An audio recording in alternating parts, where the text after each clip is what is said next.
The Science of Getting Rich by Wallace D. Wattles. Preface.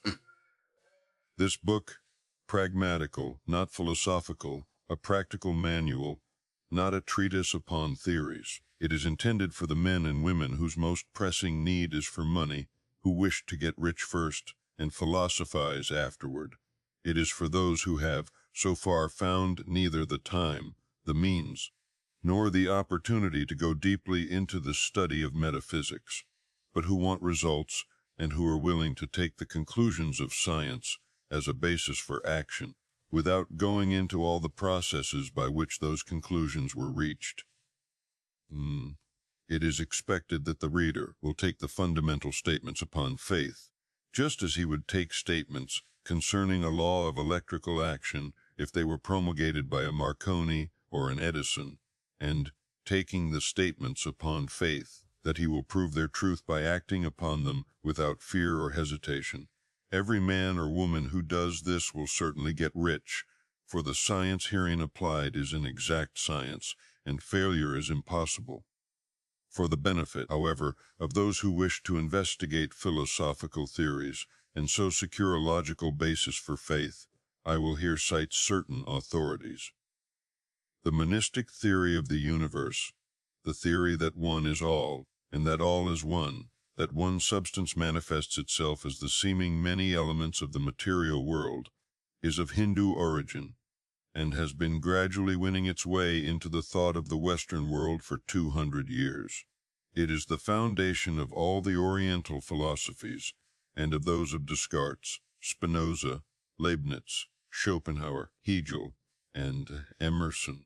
The reader who would dig to the philosophical foundations is advised to read Hegel and Emerson, and he will do well to read The Eternal News, a very excellent pamphlet published by J. Brown, 300 Cathcart Road, Govanhill, Glasgow, Scotland.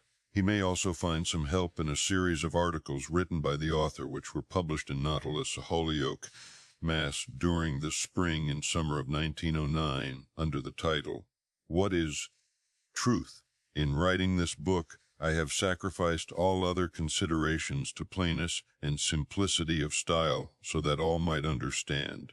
The plan of action laid down herein was deduced from the conclusions of philosophy. It has been thoroughly tested and bears the supreme test of practical experiment. It works.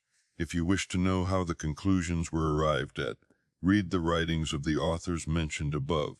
And if you wish to reap the fruits of philosophies in actual practice, read this book and do exactly as it tells you to do. The author. Chapter 1. The Right to be Rich. Rich.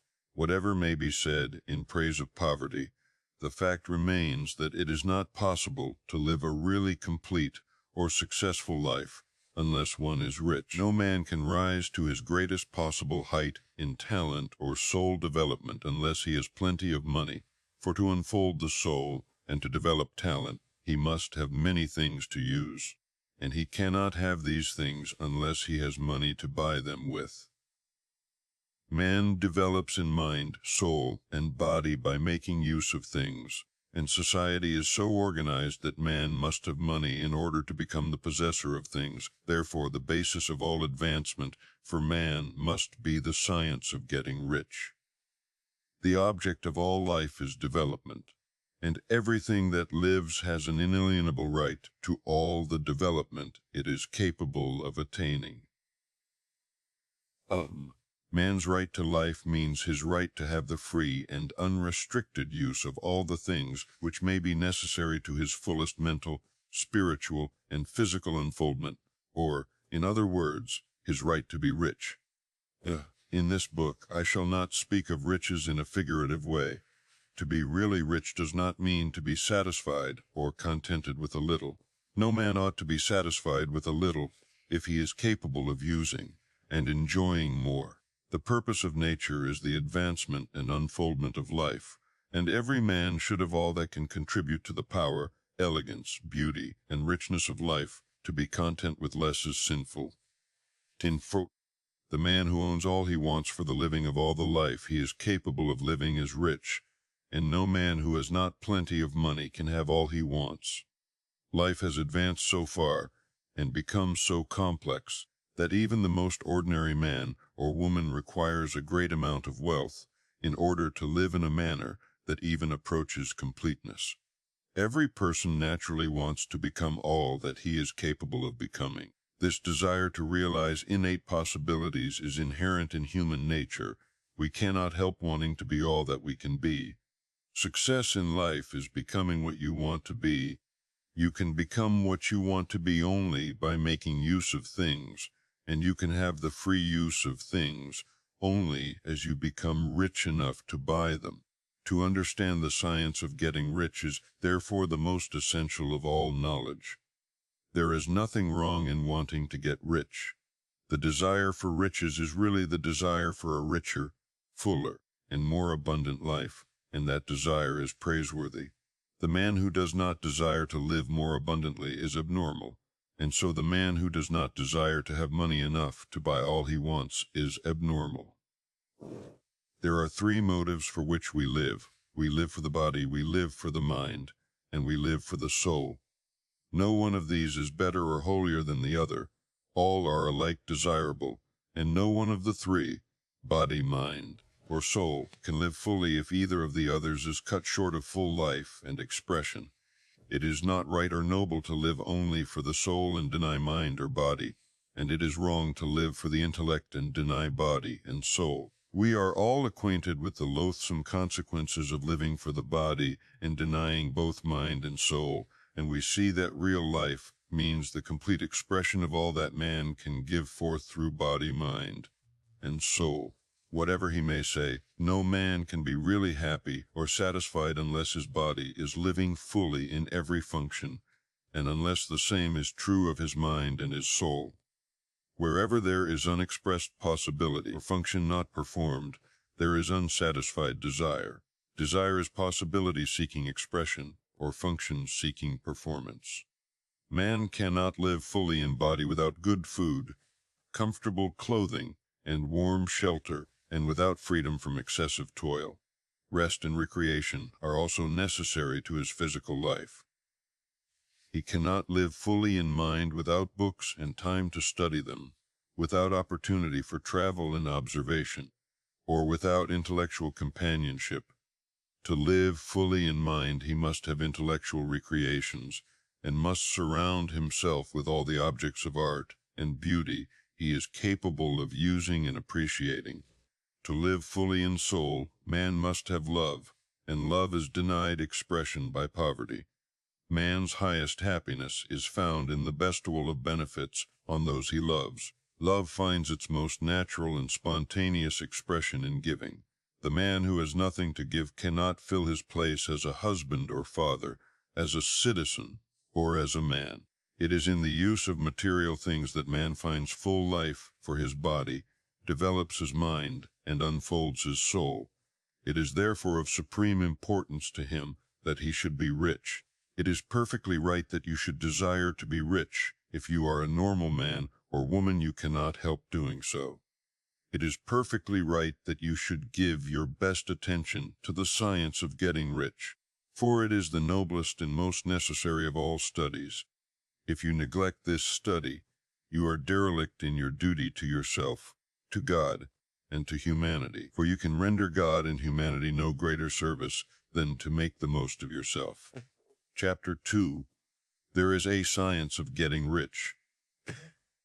There is a science of getting rich, and it is an exact science. Like algebra or arithmetic, there are certain laws which govern the process of acquiring riches. Once these laws are learned and obeyed by any man, he will get rich with mathematical certainty. The ownership of money and property comes as a result of doing things in a certain way. Those who do things in this certain way, whether on purpose or accidentally, get rich, while those who do not do things in this certain way, no matter how hard they work or how able they are, remain poor. It is a natural law that, like causes, always produce like effects, and therefore any man or woman who learns to do things in this certain way will infallibly get rich. That the above statement is true is shown by the following facts. Getting rich is not a matter of environment. for if it were, all the people in certain neighborhoods would become wealthy. The people of one city would all be rich, while those of other towns would all be poor, or the inhabitants of one state would roll in wealth, while those of an adjoining state would be in poverty. But everywhere we see rich and poor living side by side, in the same environment, and often engaged in the same vocations. When two men are in the same locality, and in the same business, and one gets rich while the other remains poor, it shows that getting rich is not, primarily, a matter of environment. Some environments may be more favorable than others, but when two men in the same business are in the same neighborhood, and one gets rich while the other fails, it indicates that getting rich is the result of doing things in a certain way. And further, the ability to do things in this certain way is not due solely to the possession of talent. For many people with great talent remain poor, while others who have very little talent get rich. Studying the people who have got rich, we find that they are an average lot in all respects, having no greater talents and abilities than other men. It is evident that they do not get rich because they possess talents and abilities that other men have not, because they happen to do things in a certain way. Getting rich is not the result of saving or thrift. Many very penurious people are poor, while free spenders often get rich. Nor is getting rich due to doing things which others fail to do, for two men in the same business often do almost exactly the same things, and one gets rich while the other remains poor or becomes a bankrupt. From all these things, we must come to the conclusion that getting rich is the result of doing things in a certain way. If getting rich is the result of doing things in a certain way, and if like causes always produce like effects, then any man or woman who can do things in that way can become rich, and the whole matter is brought within the domain of exact science. The question arises here whether this certain way may not be so difficult that only a few may follow it. This cannot be true, as we have seen. So far as natural ability is concerned, talented people get rich, and blockheads get rich, intellectually brilliant people get rich, and very stupid people get rich, physically strong people get rich, and weak and sickly people get rich. Some degree of ability to think and understand is, of course, essential, but in so far as natural ability is concerned, any man or woman who has sense enough to read and understand these words can certainly get rich. Also, we have seen that it is not a matter of environment. Location counts for something. One would not go to the heart of the Sahara and expect to do successful business. Getting rich involves the necessity of dealing with men and of being where there are people to deal with, and if these people are inclined to deal in the way you want to deal, so much the better. But that is about as far as environment goes. If anybody else in your town can get rich, so can you, and if anybody else in your state can get rich, so can you. Again, it is not a matter of choosing some particular business or profession. People get rich in every business and in every profession, while their next-door neighbors in the same vocation remain in poverty. It is true that you will do best in a business which you like and which is congenial to you, and if you have certain talents which are well developed, you will do best in a business which calls for the exercise of those talents. Also, you will do best in a business which is suited to your locality. An ice cream parlor would do better in a warm climate than in Greenland, and a salmon fishery will succeed better in the Northwest than in Florida, where there are no salmon. But, aside from these general limitations, getting rich is not dependent upon your engaging in some particular business, but upon your learning to do things in a certain way. If you are now in business, and anybody else in your locality is getting rich in the same business, while you are not getting rich, it is because you are not doing things in the same way that the other person is doing them. No one is prevented from getting rich by lack of capital. True, as you get capital, the increase becomes more easy and rapid. But one who has capital is already rich and does not need to consider how to become so.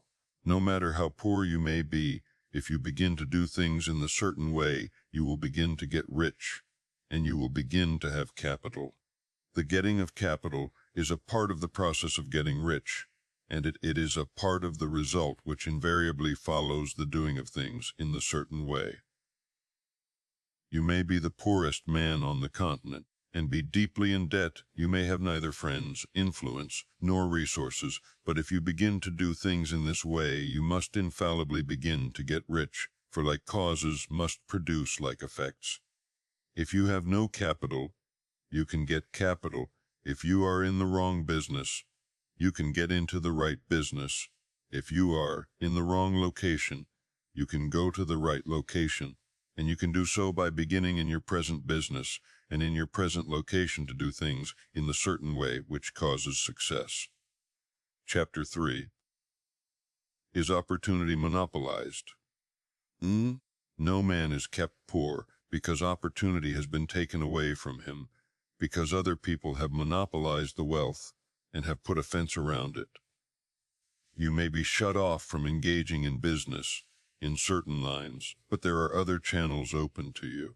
Probably it would be hard for you to get control of any of the great railroad systems. That field is pretty well monopolized.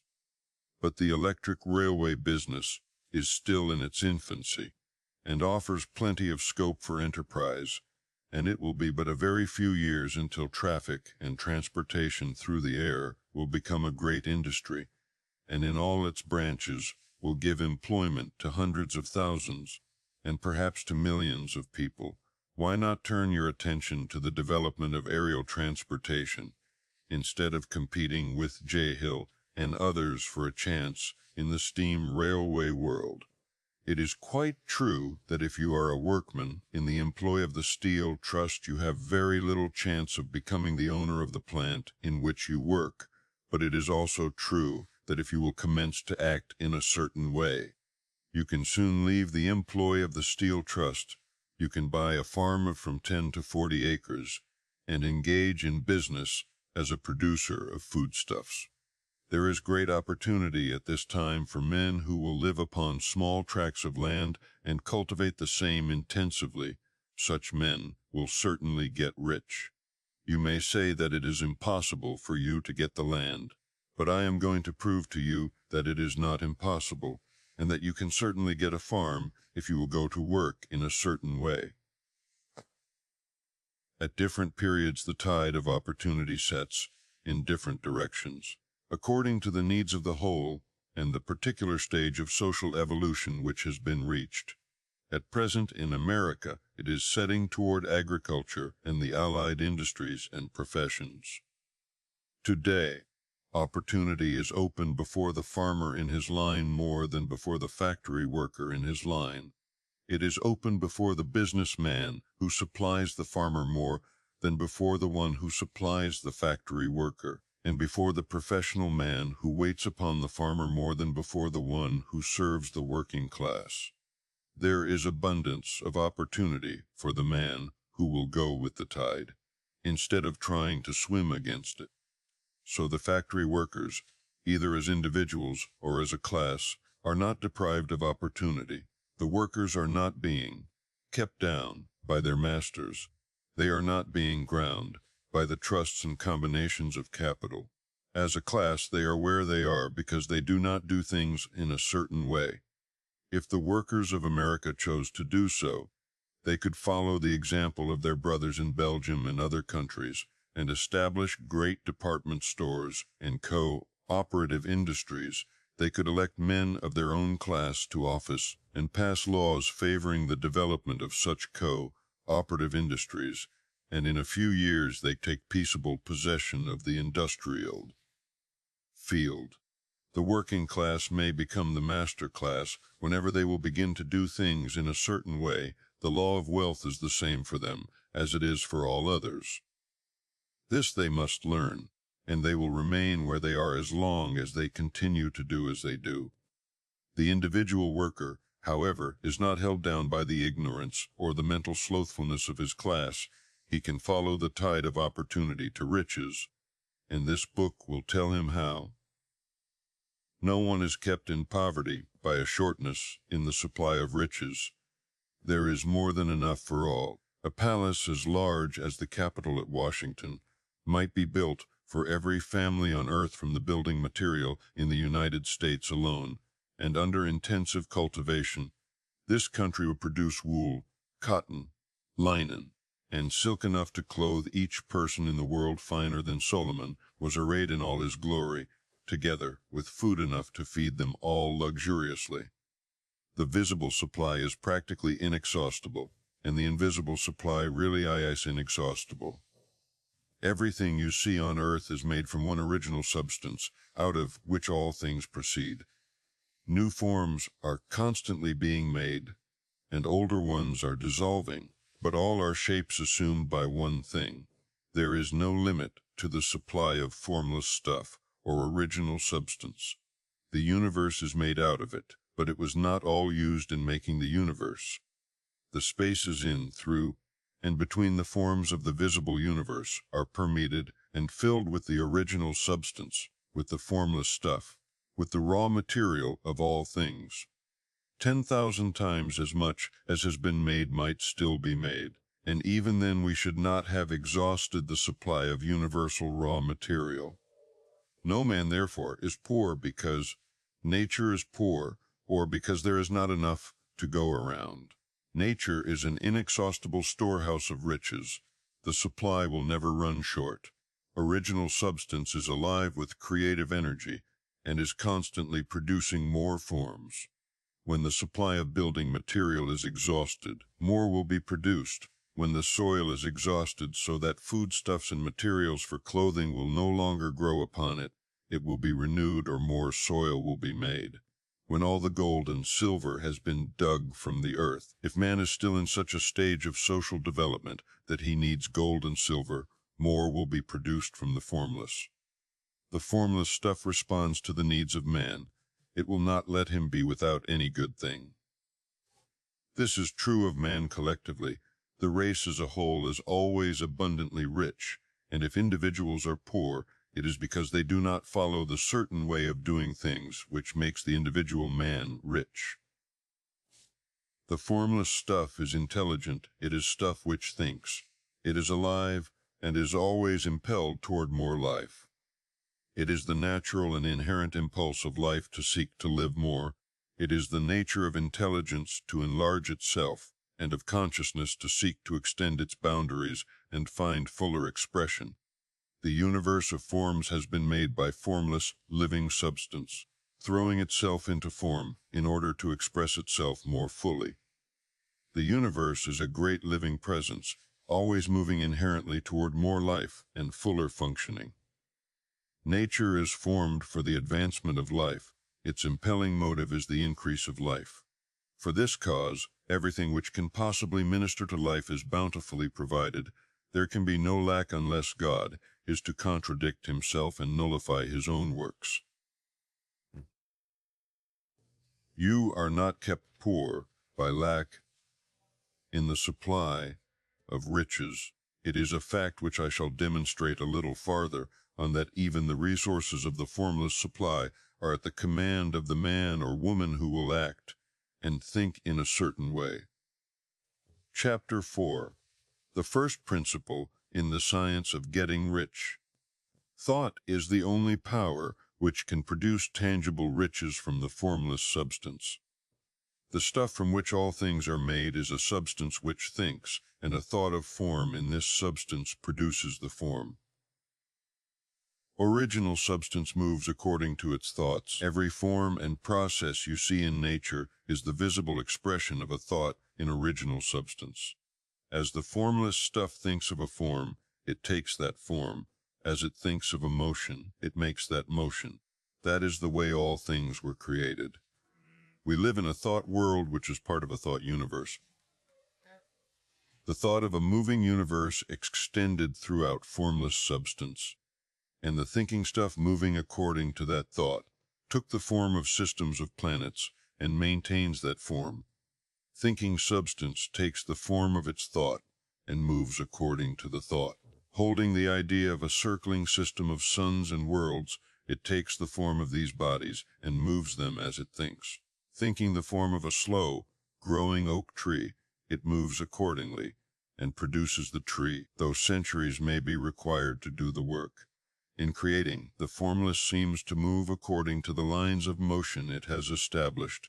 The thought of an oak tree does not cause the instant formation of a full-grown tree, but it does start in motion the forces which will produce the tree along established lines of growth. Every thought of form held in thinking substance causes the creation of the form, but always, or at least generally, along lines of growth and action already established. The thought of a house of a certain construction, if it were impressed upon formless substance, might not cause the instant formation of the house, but it would cause the turning of creative energies already working in trade and commerce into such channels as to result in the speedy building of the house. And if there were no existing channels through which the creative energy could work, then the house would be formed directly from primal substance, without waiting for the slow processes of the organic and inorganic world. 2. No thought of form can be impressed upon original substance without causing the creation of the form. Man is a thinking center and can originate thought. All the forms that man fashions with his hands must first exist in his thought. He cannot shape a thing until he has thought that thing. And so far man has confined his efforts wholly to the work of his hands. He has applied manual labor to the world of forms, seeking to change or modify those already existing. He has never thought of trying to cause the creation of new forms by impressing his thoughts upon formless substance. When man has a thought form, he takes material from the forms of nature and makes an image of the form which is in his mind. He has, so far, made little or no effort to co-operate with formless intelligence, to work with the Father, but he has not dreamed that he can do what he seeth the Father doing. Man reshapes and modifies existing forms by manual labor. He has given no attention to the question whether he may not produce things from formless substance by communicating his thoughts to it. We propose to prove that he may do so, to prove that any man or woman may do so, and to show how. As our first step, we must lay down 3 fundamental propositions. First, we assert that there is one original formless stuff, or substance, from which all things are made. All the seemingly many elements are but different presentations of one element. All the many forms found in organic and inorganic nature are but different shapes made from the same stuff, and this stuff is thinking stuff. A thought held in it produces the form of the thought. Thought in thinking substance produces shapes. Man is a thinking center capable of original thought. If man can communicate his thought to original thinking substance, he can cause the creation or formation of the thing he thinks about. To summarize this, there is a thinking stuff from which all things are made, and which, in its original state, permeates, penetrates, and fills the interspaces of the universe. A thought, in this substance, produces the thing that is imaged by the thought. Man can form things in his thought, and, by impressing his thought upon formless substance, can cause the thing he thinks about to be created. It may be asked if I can prove these statements, and without going into details, I answer that I can do so, both by logic and experience.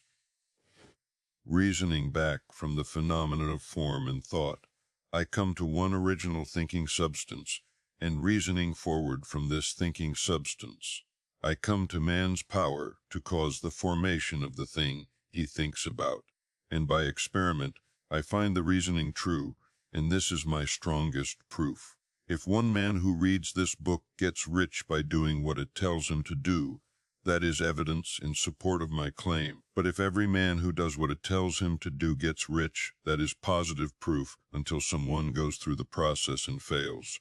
The theory is true until the process fails, and this process will not fail. For every man who does exactly what this book tells him to do will get rich. I have said that men get rich by doing things in a certain way, and in order to do so, men must become able to think in a certain way. A man's way of doing things is the direct result of the way he thinks about things. To do things in the way you want to do them, you will have to acquire the ability to think the way you want to think. This is the first step toward getting rich. To think what you want to think is to think truth, regardless of appearances.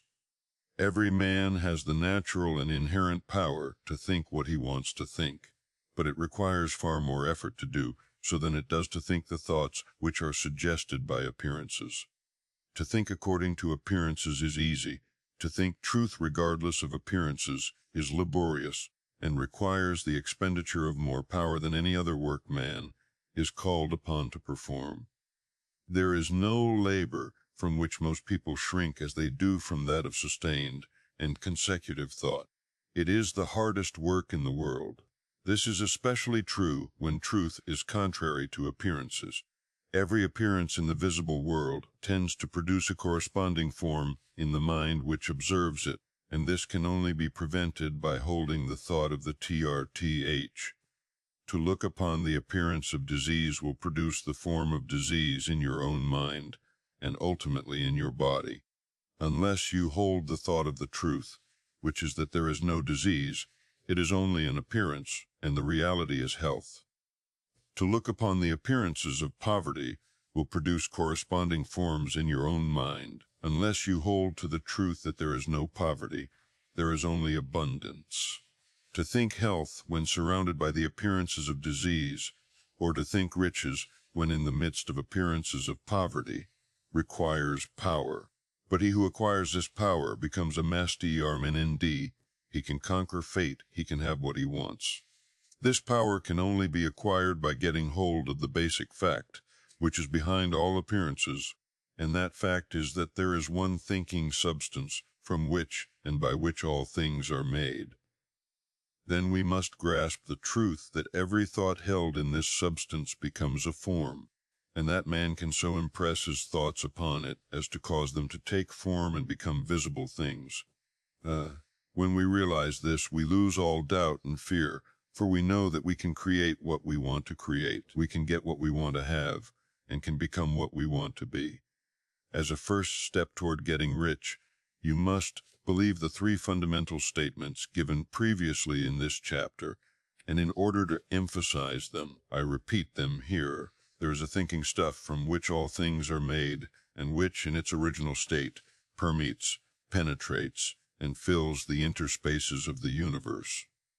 A thought, in this substance, produces the thing that is imaged by the thought. Man can form things in his thought, and by impressing his thought upon formless substance, can cause the thing he thinks about to be created. You must lay aside all other concepts of the universe than this monistic one, and you must dwell upon this until it is fixed in your mind and has become your habitual thought. Read these creed statements over and over again. Fix every word upon your memory and meditate upon them until you firmly believe what they say. If a doubt comes to you, cast it aside as a sin. Do not listen to arguments against this idea. Do not go to churches or lectures where a contrary concept of things is taught or preached. Do not read magazines or books which teach a different idea. If you get mixed up in your faith, all your efforts will be in vain. Do not ask why these things are true, nor speculate as to how they can be true. Simply take them on trust. The science of getting rich begins with the absolute acceptance of this faith. Chapter 5. Increasing life. You must get rid of the last vestige of the old idea that there is a deity whose will it is that you should be poor, or whose purposes may be served by keeping you in poverty. The intelligent substance which is all and in all, and which lives in all and lives in you, is a consciously living substance. Being a consciously living substance, it must have the natural and inherent desire of every living intelligence for increase of life. Every living thing must continually seek for the enlargement of its life, because life, in the mere act of living, must increase itself. A seed dropped into the ground springs into activity, and in the act of living produces 100 more seeds. Life, by living, multiplies itself. It is forever becoming more. It must do so if it continues to be at all. Intelligence is under this same necessity for continuous increase. Every thought we think makes it necessary for us to think another thought. Consciousness is continually expanding. Every fact we learn leads us to the learning of another fact. Knowledge is continually increasing. Every talent we cultivate brings to the mind the desire to cultivate another talent. We are subject to the urge of life, seeking expression, which ever drives us on to know more, to be more. In order to know more, do more, and be more, we must have more. We must have things to use, for we learn, and do and become, only by using things. We must get rich so that we can live more. The desire for riches is simply the capacity for larger life-seeking fulfillment. Every desire is the effort of an unexpressed possibility to come into action. It is power seeking to manifest which causes desire. That which makes you want more money is the same as that which makes the plant grow. It is life, seeking fuller expression. The one living substance must be subject to this inherent law of all life. It is permeated with the desire to live more. That is why it is under the necessity of creating things. The one substance desires to live more in you. Hence it wants you to have all the things you can use. It is the desire of God that you should get rich. He wants you to get rich because he can express himself better through you. If you have plenty of things to use in giving him expression, he can live more in you if you have unlimited command of the means of life. The universe desires you to have everything you want to have. Nature is friendly to your plans. Everything is naturally for you. Make up your mind that this is true. It is essential, however, that your purpose should harmonize with the purpose that is in all. You must want real life, not mere pleasure or sensual gratification. Life is the performance of function, and the individual really lives only when he performs every function, physical, mental, and spiritual, of which he is capable, without excess in any. You do not want to get rich in order to live swinishly, for the gratification of animal desires. That is not life. But the performance of every physical function is a part of life, and no one lives completely who denies the impulses of the body a normal and healthful expression. You do not want to get rich solely to enjoy mental pleasures, to get knowledge, to gratify ambition, to outshine others, to be famous. All these are a legitimate part of life, but the man who lives for the pleasures of the intellect alone will only have a partial life, and he will never be satisfied with his lot.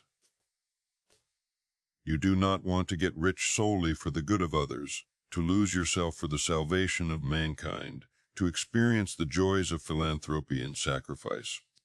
The joys of the soul are only a part of life, and they are no better or nobler than any other part.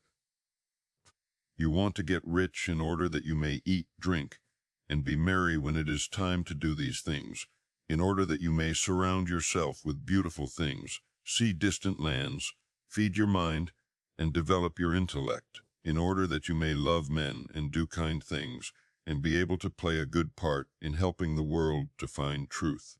But remember that extreme altruism is no better and no nobler than extreme selfishness. Both are mistakes. Get rid of the idea that God wants you to sacrifice yourself for others, and that you can secure his favor by doing so. God requires nothing of the kind.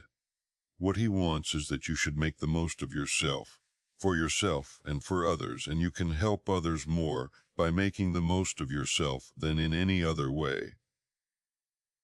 You can make the most of yourself only by getting rich, so it is right and praiseworthy that you should give your first and best thought to the work of acquiring wealth. Remember, however, that the desire of substance is for all, and its movements must be for more life to all. It cannot be made to work for less life to any, because it is equally in all seeking riches in life. Intelligent substance will make things for you, but it will not take things away from someone else and give them to you. You must get rid of the thought of competition. You are to create, not compete for what is already created. You do not have to take anything away from anyone. You do not have to drive sharp bargains. You do not have to cheat or to take advantage. You do not need to let any man work for you for less than he earns. You do not have to covet the property of others, or to look at it with wishful eyes. No man has anything of which you cannot have the like, and that without taking what he has away from him. You are to become a creator, not a competitor. You are going to get what you want in such a way that when you get it, every other man will have more than he has now. I am aware that there are men who get a vast amount of money by proceeding in direct opposition to the statements in the paragraph above, and may add a word of explanation here. Men of the plutocratic type who become very rich do so sometimes purely by their extraordinary ability on the plane of competition, and sometimes they unconsciously relate themselves to substance in its great purposes and movements for the general racial upbuilding through industrial evolution. Rockefeller, Carnegie, Morgan, et al. Have been the unconscious agents of the supreme in the necessary work of systematizing and organizing productive industry, and in the end, their work will contribute immensely toward increased life for all. Their day is nearly over. They have organized production and will soon be succeeded by the agents of the multitude, who will organize the machinery of distribution. The multimillionaires are like the monster reptiles of the prehistoric eras. They play a necessary part in the evolutionary process, but the same power which produced them will dispose of them, and it is well to bear in mind that they have never been really rich. A record of the private lives of most of this class will show that they have really been the most abject and wretched of the poor. Riches secured on the competitive plane are never satisfactory and permanent. They are yours today and another's tomorrow. Remember, if you are to become rich in a scientific and certain way, you must rise entirely out of the competitive thought. You must never think for a moment that the supply is limited. Just as soon as you begin to think that all the money is being cornered and controlled by bankers and others, and that you must exert yourself to get laws passed to stop this process, and so on, in that moment you drop into the competitive mind, and your power to cause creation is gone for the time being. And what is worse, you will probably arrest the creative movements you have already instituted. Know that there are countless millions of dollars worth of gold in the mountains of the earth, not yet brought to light, and know that if there were not, more would be created from thinking substance to supply your needs. Know that the money you need will come, even if it is necessary for 1,000 men to be led to the discovery of new gold mines tomorrow. Never look at the visible supply. Look always at the limitless riches in formless substance, and know that they are coming to you as fast as you can receive and use them. Nobody, by cornering the visible supply, can prevent you from getting what is yours. So never allow yourself to think for an instant that all the best building spots will be taken before you're ready to build your house, unless you hurry. Never worry about the trusts and combines, and get anxious for fear they will soon come to own the whole earth. Never get afraid that you will lose what you want because some other person beats you to it. That cannot possibly happen. You are not seeking anything that is possessed by anybody else. You are causing what you want to be created from formless substance, and the supply is without limits. Stick to the formulated statement. True, there is a thinking stuff from which all things are made, and which, in its original state, permeates, penetrates, and fills the interspaces of the universe. A thought, in this substance, produces the thing that is imaged by the thought. Man can form things in his thought, and by impressing his thought upon formless substance, can cause the thing he thinks about to be created. Chapter 6. How Riches Come to You. When I say that you do not have to drive sharp bargains, I do not mean that you do not have to drive any bargains at all, or that you are above the necessity for having any dealings with your fellow men. I mean that you will not need to deal with them unfairly. You do not have to get something for nothing, but can give to every man more than you take from him. You cannot give every man more in cash market value than you take from him, but you can give him more in use value than the cash value of the thing you take from him. The paper, ink, and other material in this book may not be worth the money you paid for it, but if the ideas suggested by it bring you thousands of dollars, you have not been wronged by those who sold it to you. They have given you a great use value for a small cash value. Let us suppose that I own a picture by one of the great artists, which, in any civilized community, is worth thousands of dollars. I take it to Baffin Bay, and by salesmanship induce an Eskimo to give a bundle of furs worth $500 for it. I have really wronged him, for he has no use for the picture. It has no use value to him. It will not add to his life. But suppose I give him a gun worth $50 for his furs, then he has made a good bargain. He is used for the gun. It will get him many more furs and much food. It will add to his life in every way. It will make him rich. When you rise from the competitive to the creative plane, you can scan your business transactions very strictly, and if you are selling any man anything which does not add more to his life than the thing he gives you in exchange, you can afford to stop it.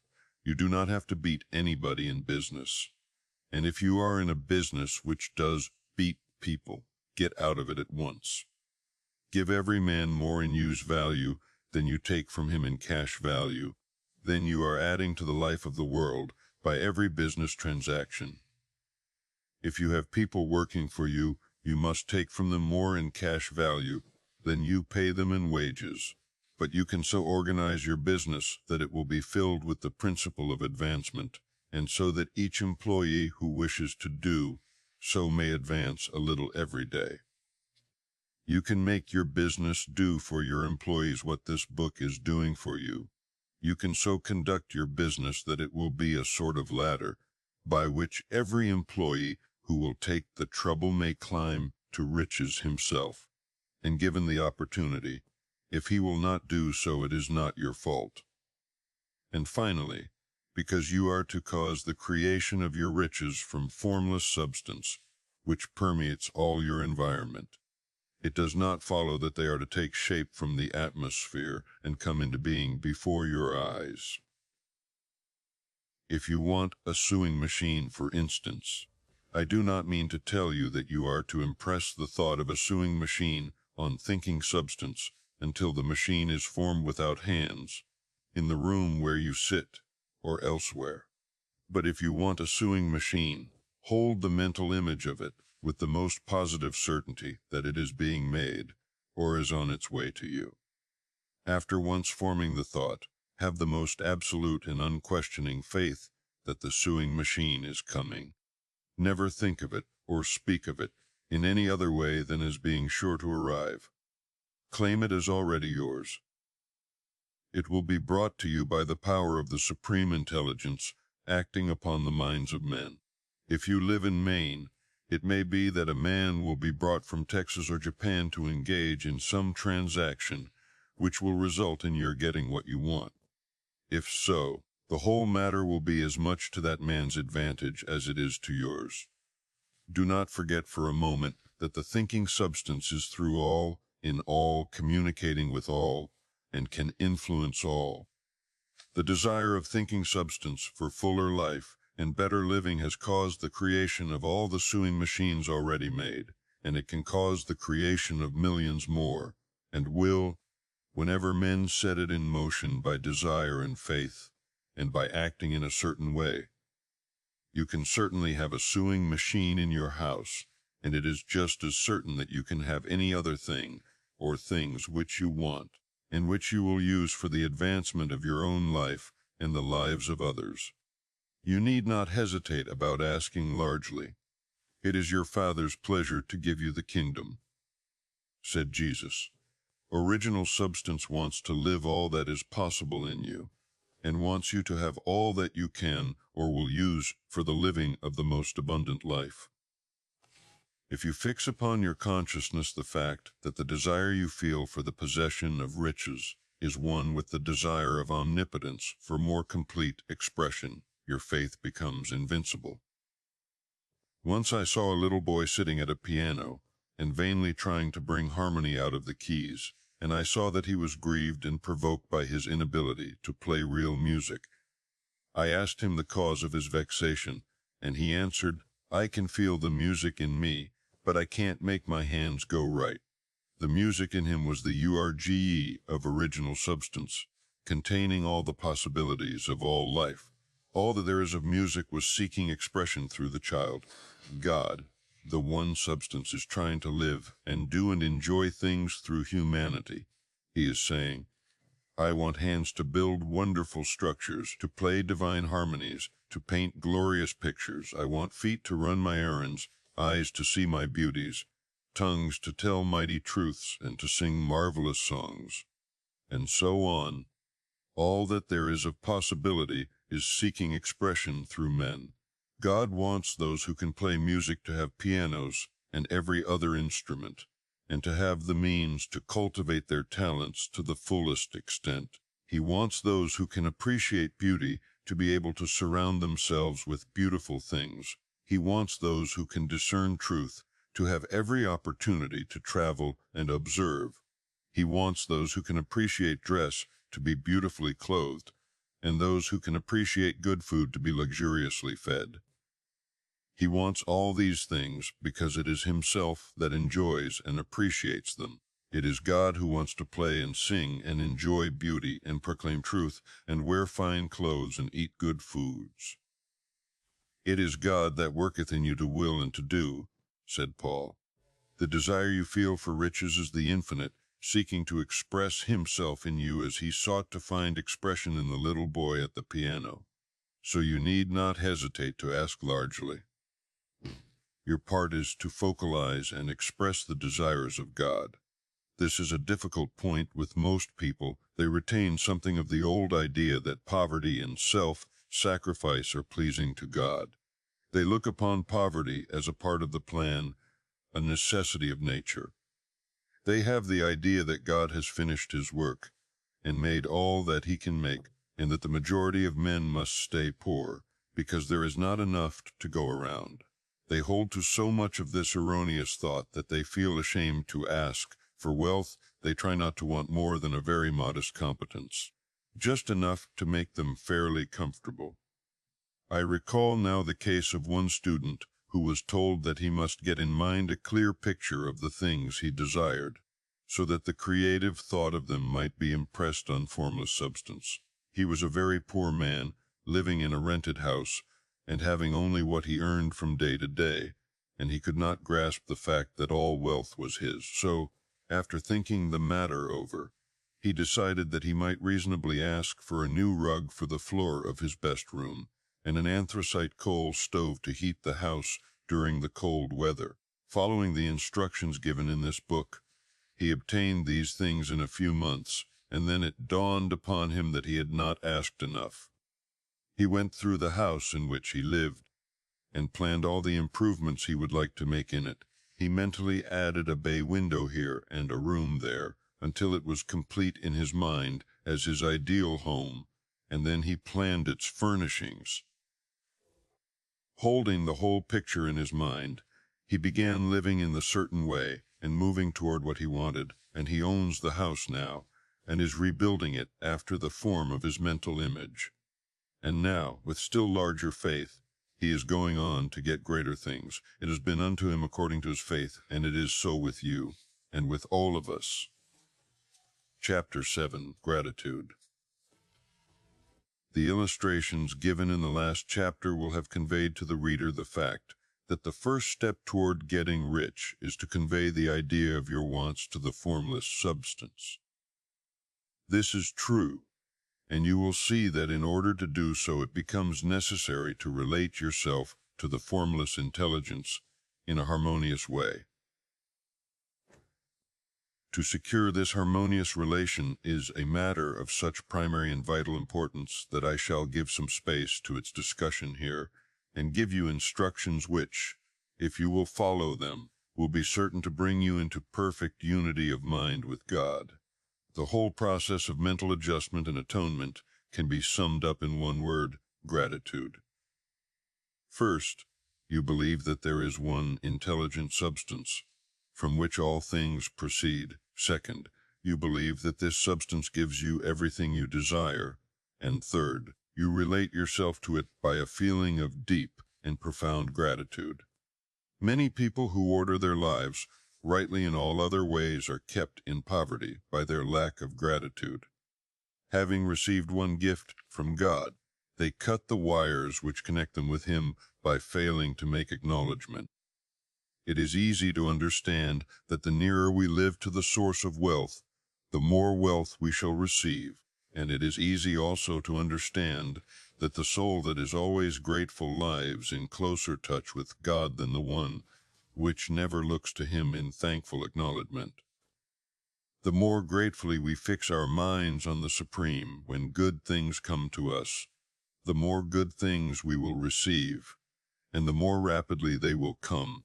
And the reason simply is that the mental attitude of gratitude draws the mind into closer touch with the source from which the blessings come.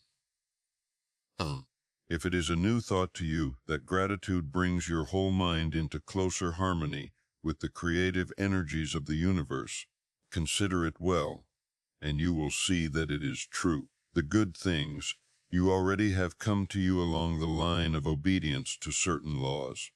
Gratitude will lead your mind out along the ways by which things come, and it will keep you in close harmony with creative thought and prevent you from falling into competitive thought. Gratitude alone can keep you looking toward the all and prevent you from falling into the error of thinking of the supply as limited, and to do that would be fatal to your hopes. There is a law of gratitude, and it is absolutely necessary that you should observe the law if you are to get the results you seek. The law of gratitude is the natural principle that action and reaction are always equal and in opposite directions. The grateful outreaching of your mind in thankful praise to the Supreme is a liberation or expenditure of force. It cannot fail to reach that to which it is addressed, and the reaction is an instantaneous movement toward you. Draw nigh unto God, and He will draw nigh unto you. That is a statement of psychological truth. And if your gratitude is strong and constant, the reaction in formless substance will be strong and continuous. The movement of the things you want will be always toward you. Notice the grateful attitude that Jesus took, how He always seems to be saying, I thank Thee, Father, that Thou hearest me. You cannot exercise much power without gratitude, for it is gratitude that keeps you connected with power. But the value of gratitude does not consist solely in getting you more blessings in the future. Without gratitude, you cannot long keep from dissatisfied thought regarding things as they are. The moment you permit your mind to dwell with dissatisfaction upon things as they are, you begin to lose ground. You fix attention upon the common, the ordinary, the poor, and the squalid and mean, and your mind takes the form of these things. Then you will transmit these forms or mental images to the formless and the common, the poor, the squalid, and mean will come to you. To permit your mind to dwell upon the inferior is to become inferior, and to surround yourself with inferior things. On the other hand, to fix your attention on the best is to surround yourself with the best and to become the best. The creative power within us makes us into the image of that to which we give our attention. We are thinking substance, and thinking substance always takes the form of that which it thinks about.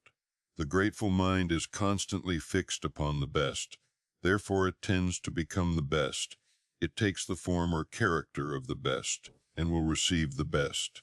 Also, faith is born of gratitude. The grateful mind continually expects good things, and expectation becomes faith. The reaction of gratitude upon one's own mind produces faith, and every outgoing wave of grateful thanksgiving increases faith. He who has no feeling of gratitude cannot long retain a living faith, and without a living faith you cannot get rich by the creative method. As we shall see in the following chapters, it is necessary then to cultivate the habit of being grateful for every good thing that comes to you, and to give thanks continuously. And because all things have contributed to your advancement, you should include all things in your gratitude. Do not waste time thinking or talking about the shortcomings or wrong actions of plutocrats or trust magnates. Their organization of the world has made your opportunity. All you get really comes to you because of them. Do not rage against corrupt politicians. If it were not for politicians, we should fall into anarchy, and your opportunity would be greatly lessened. God has worked a long time and very patiently to bring us up to where we are in industry and government, and He is going right on with His work. There is not the least doubt that He will do away with plutocrats, trust magnates, captains of industry, and politicians as soon as they can be spared. But in the meantime, behold, they are all very good. Remember that they are all helping to arrange the lines of transmission along which your riches will come to you, and be grateful to them all. This will bring you into harmonious relations with the good in everything, and the good in everything will move toward you. Chapter 8. Thinking in the Certain Way. Turn back to chapter VI and read again the story of the man who formed a mental image of his house, and you will get a fair idea of the initial step toward getting rich. You must form a clear and definite mental picture of what you want. You cannot transmit an idea unless you have it yourself.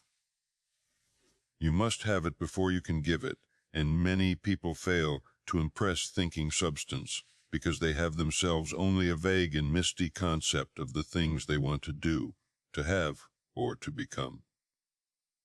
It is not enough that you should have a general desire for wealth to do good with. Everybody has that desire. It is not enough that you should have a wish to travel, see things, live more, etc. Everybody has those desires also. If you were going to send a wireless message to a friend, you would not send the letters of the alphabet in their order and let him construct the message for himself, nor would you take words at random from the dictionary. You would send a coherent sentence, one which meant something. When you try to impress your wants upon substance, remember that it must be done by a coherent statement. You must know what you want and be definite. You can never get rich or start the creative power into action by sending out unformed longings and vague desires. Go over your desires just as the man I have described went over his house. See just what you want and get a clear mental picture of it as you wish it to look when you get it. That clear mental picture you must have continually in mind, as the sailor has in mind the port toward which he is sailing the ship. You must keep your face toward it all the time. You must no more lose sight of it than the steersman loses sight of the compass. It is not necessary to take exercises in concentration, nor to set apart special times for prayer and affirmation, nor to go into the silence, nor to do occult stunts of any kind. These things are well enough, but all you need is to know what you want, and to want it badly enough, so that it will stay in your thoughts. Spend as much of your leisure time as you can in contemplating your picture, but no one needs to take exercises to concentrate his mind on a thing which he really wants. It is the things you do not really care about which require effort to fix your attention upon. And unless you really want to get rich, so that the desire is strong enough to hold your thoughts directed to the purpose as the magnetic pole holds the needle of the compass, it will hardly be worth while for you to try to carry out the instructions given in this book. The methods herein set forth are for people whose desire for riches is strong enough to overcome mental laziness and the love of ease and make them work. The more clear and definite you make your picture, then, and the more you dwell upon it, bringing out all its delightful details, the stronger your desire will be, and the stronger your desire, the easier it will be to hold your mind fixed upon the picture of what you want. Something more is necessary, however, than merely to see the picture clearly. If that is all you do, you are only a dreamer, and will have little or no power for accomplishment. Behind your clear vision must be the purpose to realize it, to bring it out in tangible expression. And behind this purpose must be an invincible and unwavering faith that the thing is already yours, that it is at hand, and you have only to take possession of it. Live in the new house, mentally, until it takes form around you physically. In the mental realm, enter at once into full enjoyment of the things you want. Whatsoever things ye ask for when ye pray, believe that ye receive them, and ye shall have them, said Jesus. See the things you want as if they were actually around you all the time. See yourself as owning and using them. Make use of them in imagination just as you will use them when they are your tangible possessions. Dwell upon your mental picture until it is clear and distinct, and then take the mental attitude of ownership toward everything in that picture. Take possession of it in mind, in the full faith that it is actually yours. Hold to this mental ownership. Do not waver for an instant in the faith that it is real. And remember what was said in a preceding chapter about gratitude. Be as thankful for it all the time as you expect to be when it has taken form. The man who can sincerely thank God for the things which as yet he owns only in imagination has real faith. He will get rich. He will cause the creation of whatsoever he wants. You do not need to pray repeatedly for the things you want. It is not necessary to tell God about it every day. Use not vain repetitions as the heathen do, said Jesus to his pupils, for your Father knoweth that ye have need of these things before ye ask him. Your part is to intelligently formulate your desire for the things which make for a larger life, and to get these desires arranged into a coherent whole, and then to impress this whole desire upon the formless substance, which has the power and the will to bring you what you want. You do not make this impression by repeating strings of words. You make it by holding the vision with unshakable purpose to attain it, and with steadfast faith that you do attain it. The answer to prayer is not according to your faith while you are talking, but according to your faith while you are working. B. You cannot impress the mind of God by having a special Sabbath day set apart to tell him what you want, and then forgetting him during the rest of the week. You cannot impress him by having special hours to go into your closet and pray, if you then dismiss the matter from your mind until the hour of prayer comes again. Oral prayer is well enough and has its effect, especially upon yourself in clarifying your vision and strengthening your faith, but it is not your oral petitions which get you what you want. In order to get rich, you do not need a sweet hour of prayer. You need to pray without ceasing, and by prayer I mean holding steadily to your vision with the purpose to cause its creation into solid form, and the faith that you are doing so. Believe that you receive them. The whole matter turns on receiving, once you have clearly formed your vision. When you have formed it, it is well to make an oral statement, addressing the Supreme in reverent prayer, and from that moment you must, in mind, receive what you ask for. Live in the new house, wear the fine clothes, ride in the automobile, go on the journey, and confidently plan for greater journeys. Think and speak of all the things you have asked for in terms of actual present ownership. Imagine an environment and a financial condition exactly as you want them, and live all the time in that imaginary environment and financial condition. Mind, however, that you do not do this as a mere dreamer and castle builder. Hold to the faith that the imaginary is being realized, and to the pure post to realize it. Remember that it is faith and purpose in the use of the imagination which make the difference between the scientist and the dreamer. And having learned this fact, it is here that you must learn the proper use of the will. Chapter 9. How to use the will. To set about getting rich in a scientific way, you do not try to apply your willpower to anything outside of yourself. You have no right to do so anyway. It is wrong to apply your will to other men and women in order to get them to do what you wish done. It is as flagrantly wrong to coerce people by mental power as it is to coerce them by physical power.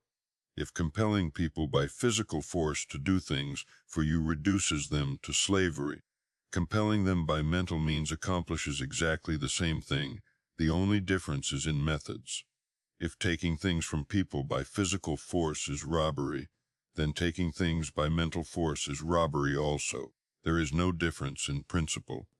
You have no right to use your willpower upon another person, even for his own good, for you do not know what is for his good. The science of getting rich does not require you to apply power or force to any other person in any way whatsoever. There is not the slightest necessity for doing so. Indeed, any attempt to use your will upon others will only tend to defeat your purpose. You do not need to apply your will to things in order to compel them to come to you. That would simply be trying to coerce God, and would be foolish and useless, as well as irreverent. You do not have to compel God to give you good things, any more than you have to use your willpower to make the sun rise. You do not have to use your willpower to conquer an unfriendly deity, or to make stubborn and rebellious forces do your bidding. Substance is friendly to you, and is more anxious to give you what you want than you are to get it. To get rich, you need only to use your willpower upon yourself. When you know what to think and do, then you must use your will to compel yourself to think and do the right things. That is the legitimate use of the will in getting what you want. To use it in holding yourself to the right course. Use your will to keep yourself thinking and acting in the certain way. Do not try to project your will or your thoughts or your mind out into space to act on things or people. Keep your mind at home. It can accomplish more there than elsewhere. Use your mind to form a mental image of what you want, and to hold that vision with faith and purpose, and use your will to keep your mind working in the right way. The more steady and continuous your faith and purpose, the more rapidly you will get rich, because you will make only positive impressions upon substance, and you will not neutralize or offset them by negative impressions. The picture of your desires, held with faith and purpose, is taken up by the formless and permeates it to great distances throughout the universe, for all I know. As this impression spreads, all things are set moving toward its realization. Every living thing, every inanimate thing, and the things yet uncreated, are stirred toward bringing into being that which you want. All force begins to be exerted in that direction. All things begin to move toward you. The minds of people everywhere are influenced toward doing the things necessary to the fulfilling of your desires, and they work for you unconsciously. But you can check all this by starting a negative impression in the formless substance. Doubt or unbelief is as certain to start a movement away from you as faith and purpose are to start one toward you.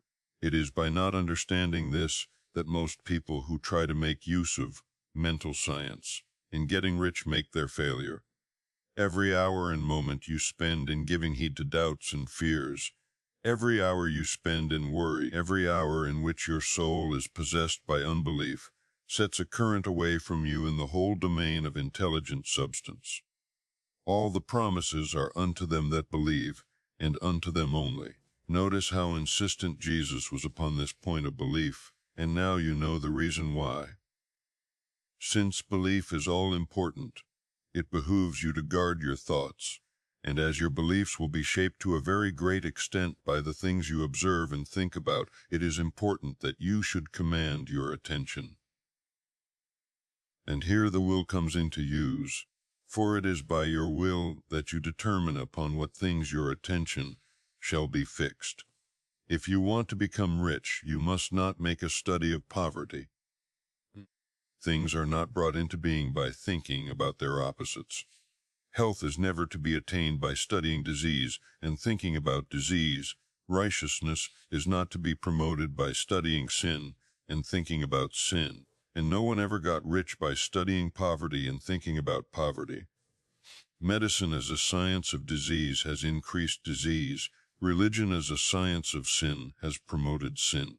And economics as a study of poverty will fill the world with wretchedness and want. Do not talk about poverty, do not investigate it, or concern yourself with it. Never mind what its causes are, you have nothing to do with them.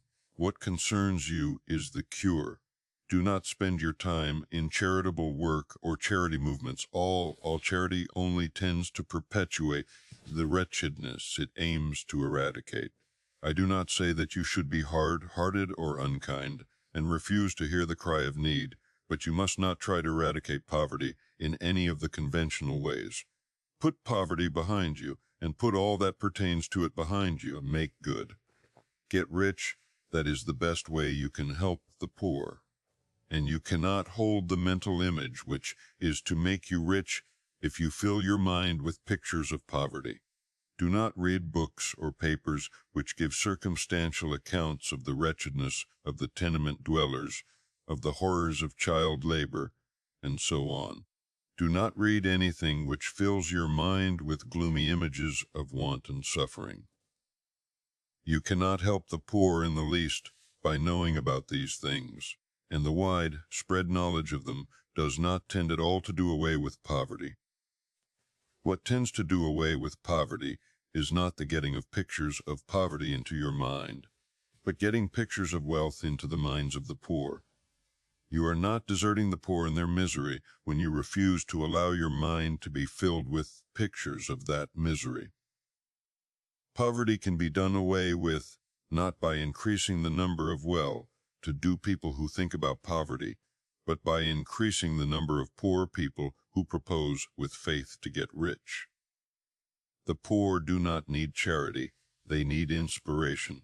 Charity only sends them a loaf of bread to keep them alive in their wretchedness, or gives them an entertainment to make them forget for an hour or two, but inspiration will cause them to rise out of their misery.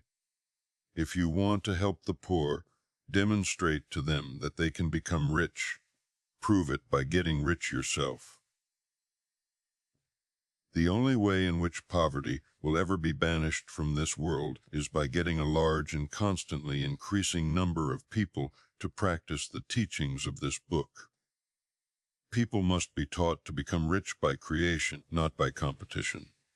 Every man who becomes rich by competition throws down behind him the ladder by which he rises and keeps others down, but every man who gets rich by creation opens a way for thousands to follow him and inspires them to do so. You are not showing hardness of heart or an unfeeling disposition when you refuse to pity poverty, see poverty, read about poverty, or think or talk about it, or to listen to those who do talk about it. Use your willpower to keep your mind off the subject poverty, and to keep it fixed with faith and purpose on the vision of what you want. Come. Chapter 10. Further use of the will. You cannot retain a true and clear vision of wealth if you are constantly turning your attention to opposing pictures, whether they be external or imaginary. Do not tell of your past troubles of a financial nature. If you have had them, do not think of them at all. Do not tell of the poverty of your parents or the hardships of your early life. To do any of these things is to mentally class yourself with the poor for the time being, and it will certainly check the movement of things in your direction. Let the dead bury their dead, as Jesus said. Put poverty and all things that pertain to poverty completely behind you. You have accepted a certain theory of the universe as being correct and are resting all your hopes of happiness on its being correct. And what can you gain by giving heed to conflicting theories? Do not read religious books which tell you that the world is soon coming to an end, and do not read the writings of muck, rakers, and pessimistic philosophers who tell you that it is going to the devil. The world is not going to the devil, it is going to God. It is a wonderful becoming. True, there may be a good many things in existing conditions which are disagreeable, but what is the use of studying them when they are certainly passing away, and when the study of them only tends to check their passing and keep them with us? Why give time and attention to things which are being removed by evolutionary growth, when you can hasten their removal only by promoting the evolutionary growth as far as your part of it goes? No matter how horrible in seeming may be the conditions in certain countries, sections, or places, you waste your time and destroy your own chances by considering them. You should interest yourself in the world's becoming rich. Think of the riches the world is coming into instead of the poverty it is growing out of, and bear in mind that the only way in which you can assist the world in growing rich is by growing rich yourself through the creative method, not the competitive one. Give your attention wholly to riches, ignore poverty. Whenever you think or speak of those who are poor, think and speak of them as those who are becoming rich, as those who are to be congratulated rather than pitied. Then they and others will catch the inspiration and begin to search for the way out. Because I say that you are to give your whole time and mind and thought to riches, it does not follow that you are to be sordid or mean. To become really rich is the noblest aim you can have in life, for it includes everything else. On the competitive plane, the struggle to get rich is a godless scramble for power over other men. But when we come into the creative mind, all this is changed. All that is possible in the way of greatness and soul unfoldment, of service and lofty endeavor, comes by way of getting rich. All is made possible by the use of things.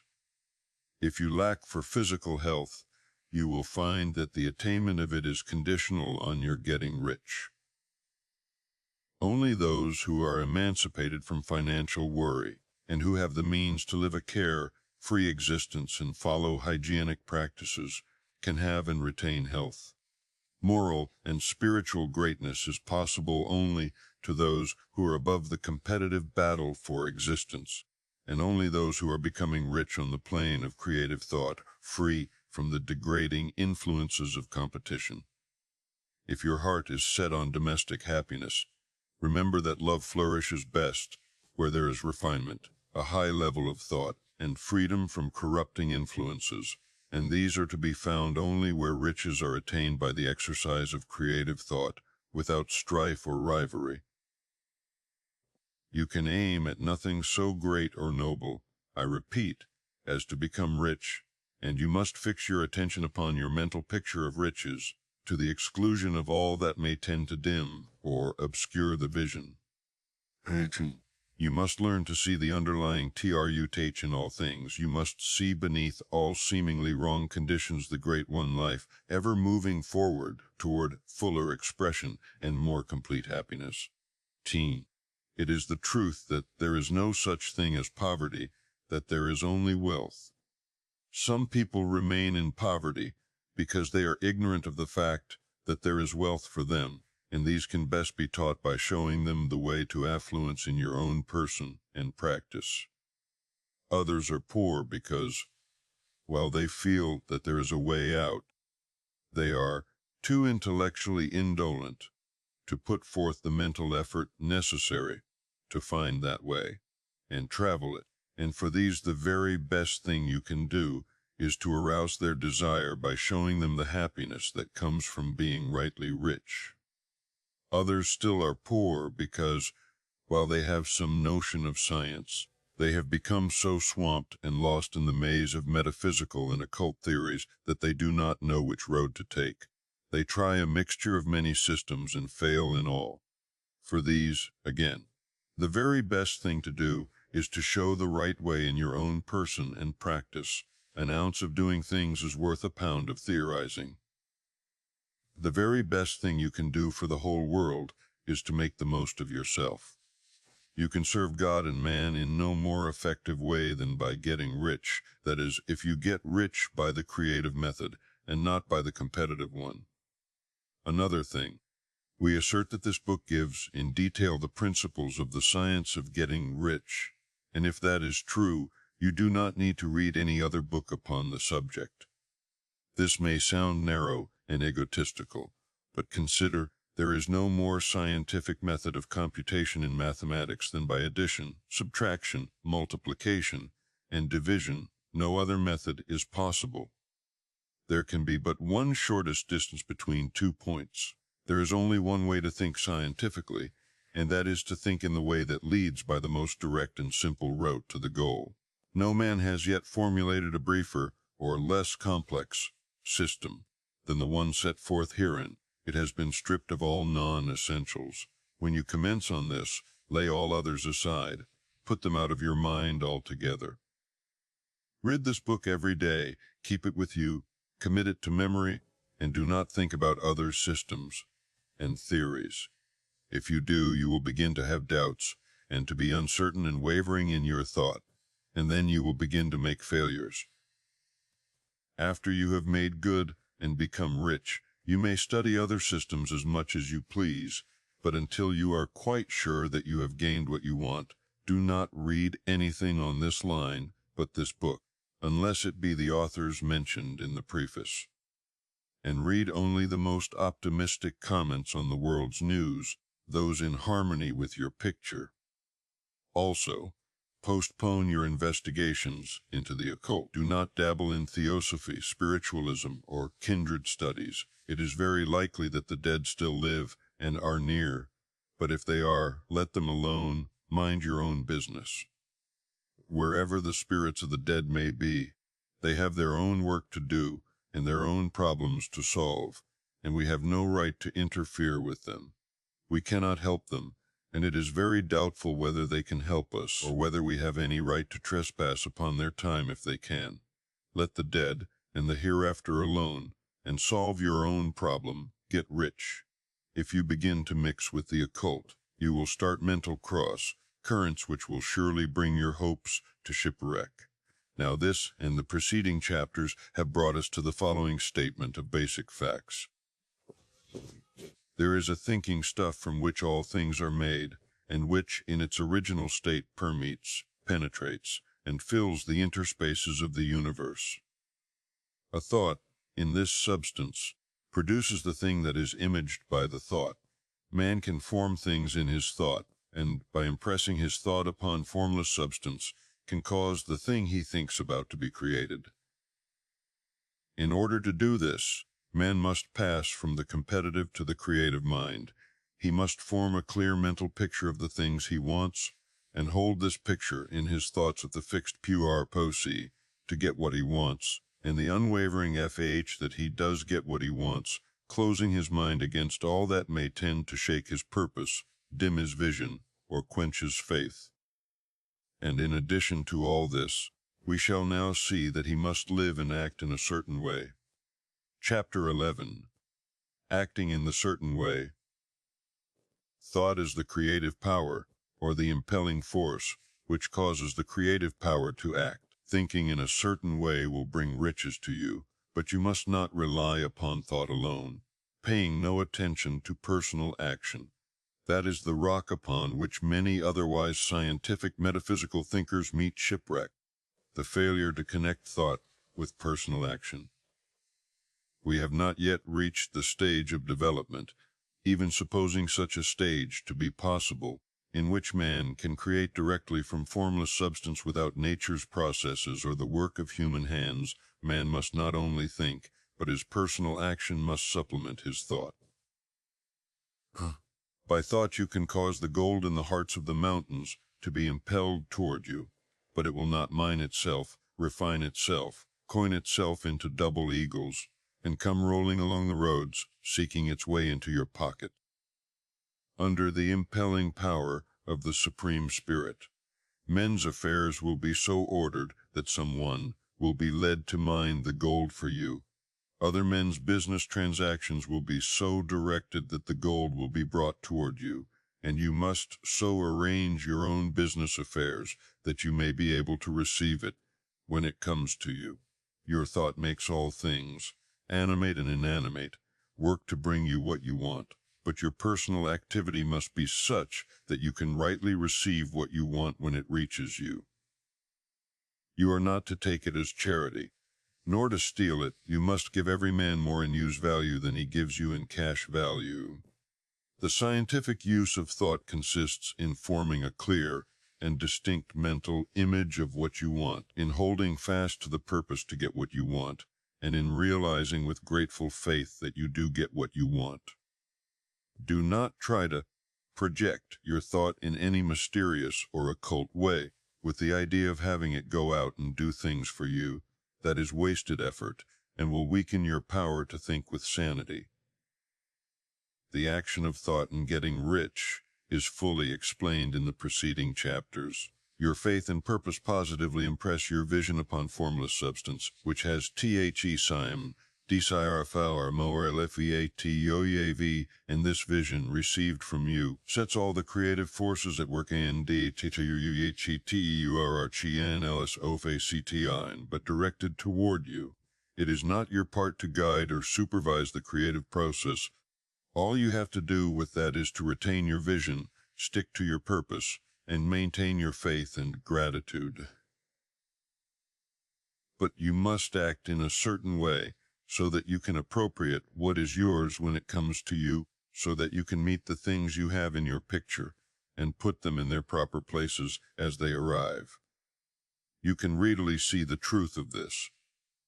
When things reach you, they will be in the hands of other men, who will ask an equivalent for them.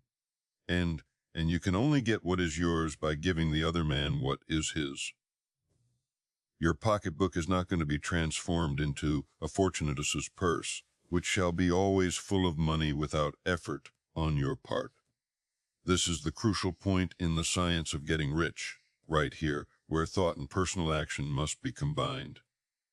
There are very many people who, consciously or unconsciously, set the creative forces in action by the strength and persistence of their desires, but who remain poor, because they do not provide for the reception of the thing they want when it comes. By thought, the thing you want is brought to you. By action, you receive it. Whatever your action is to be, it is evident that you must act no-w. You cannot act in the past, and it is essential to the clearness of your mental vision that you dismiss the past from your mind.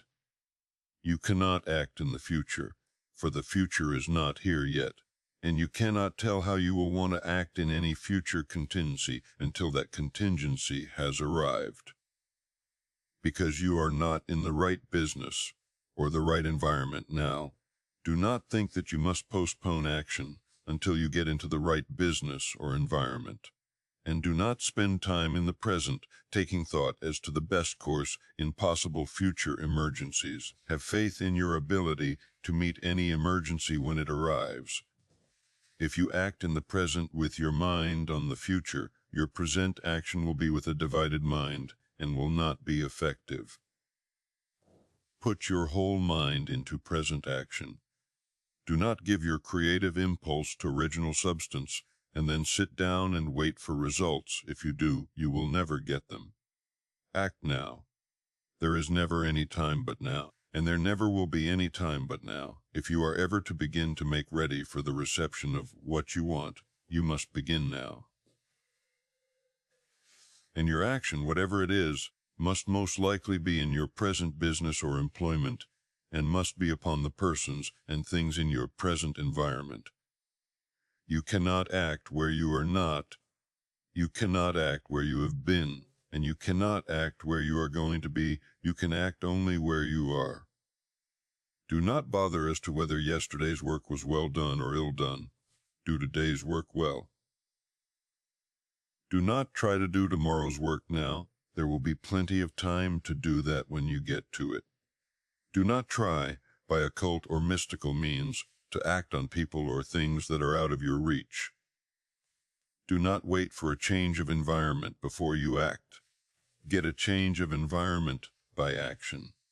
You can so act upon the environment in which you are now as to cause yourself to be transferred to a better environment. Hold with faith and purpose the vision of yourself in the better environment, but act upon your present environment with all your heart, and with all your strength, and with all your mind. Do not spend any time in daydreaming or castle building. Hold to the one vision of what you want, and act no daube. Do not cast about seeking some new thing to do, or some strange, unusual, or remarkable action to perform as a first step toward getting rich. It is probable that your actions, at least for some time to come, will be those you have been performing for some time past, but you are to begin now to perform these actions in the certain way, which will surely make you rich. If you are engaged in some business, and feel that it is not the right one for you, do not wait until you get into the right business before you begin to act. Do not feel discouraged or sit down and lament because you are misplaced. No man was ever so misplaced but that he could find the right place, and no man ever became so involved in the wrong business but that he could get into the right business. Hold the vision of yourself in the right business, with the purpose to get into it, and the faith that you will get into it and are getting into it, but ACT in your present business. Use your present business as the means of getting a better one, and use your present environment as the means of getting into a better one. Your vision of the right business, if held with faith and purpose, will cause the Supreme to move the right business toward you, and your action, if performed in the certain way, will cause you to move toward the business. If you are an employee or wage earner and feel that you must change places in order to get what you want, do not project your thought into space and rely upon it to get you another job. It will probably fail to do so. Hold the vision of yourself in the job you want, while you ACT with faith and purpose on the job you have, and you will certainly get the job you want. Your vision and faith will set the creative force in motion to bring it toward you, and your action will cause the forces in your own environment to move you toward the place you want. In closing this chapter, we will add another statement to our syllabus and state that there is a thinking stuff from which all things are made, and which, in its original state, permeates, penetrates, and fills the interspaces of the universe. A thought in this substance produces the thing that is imaged by the thought.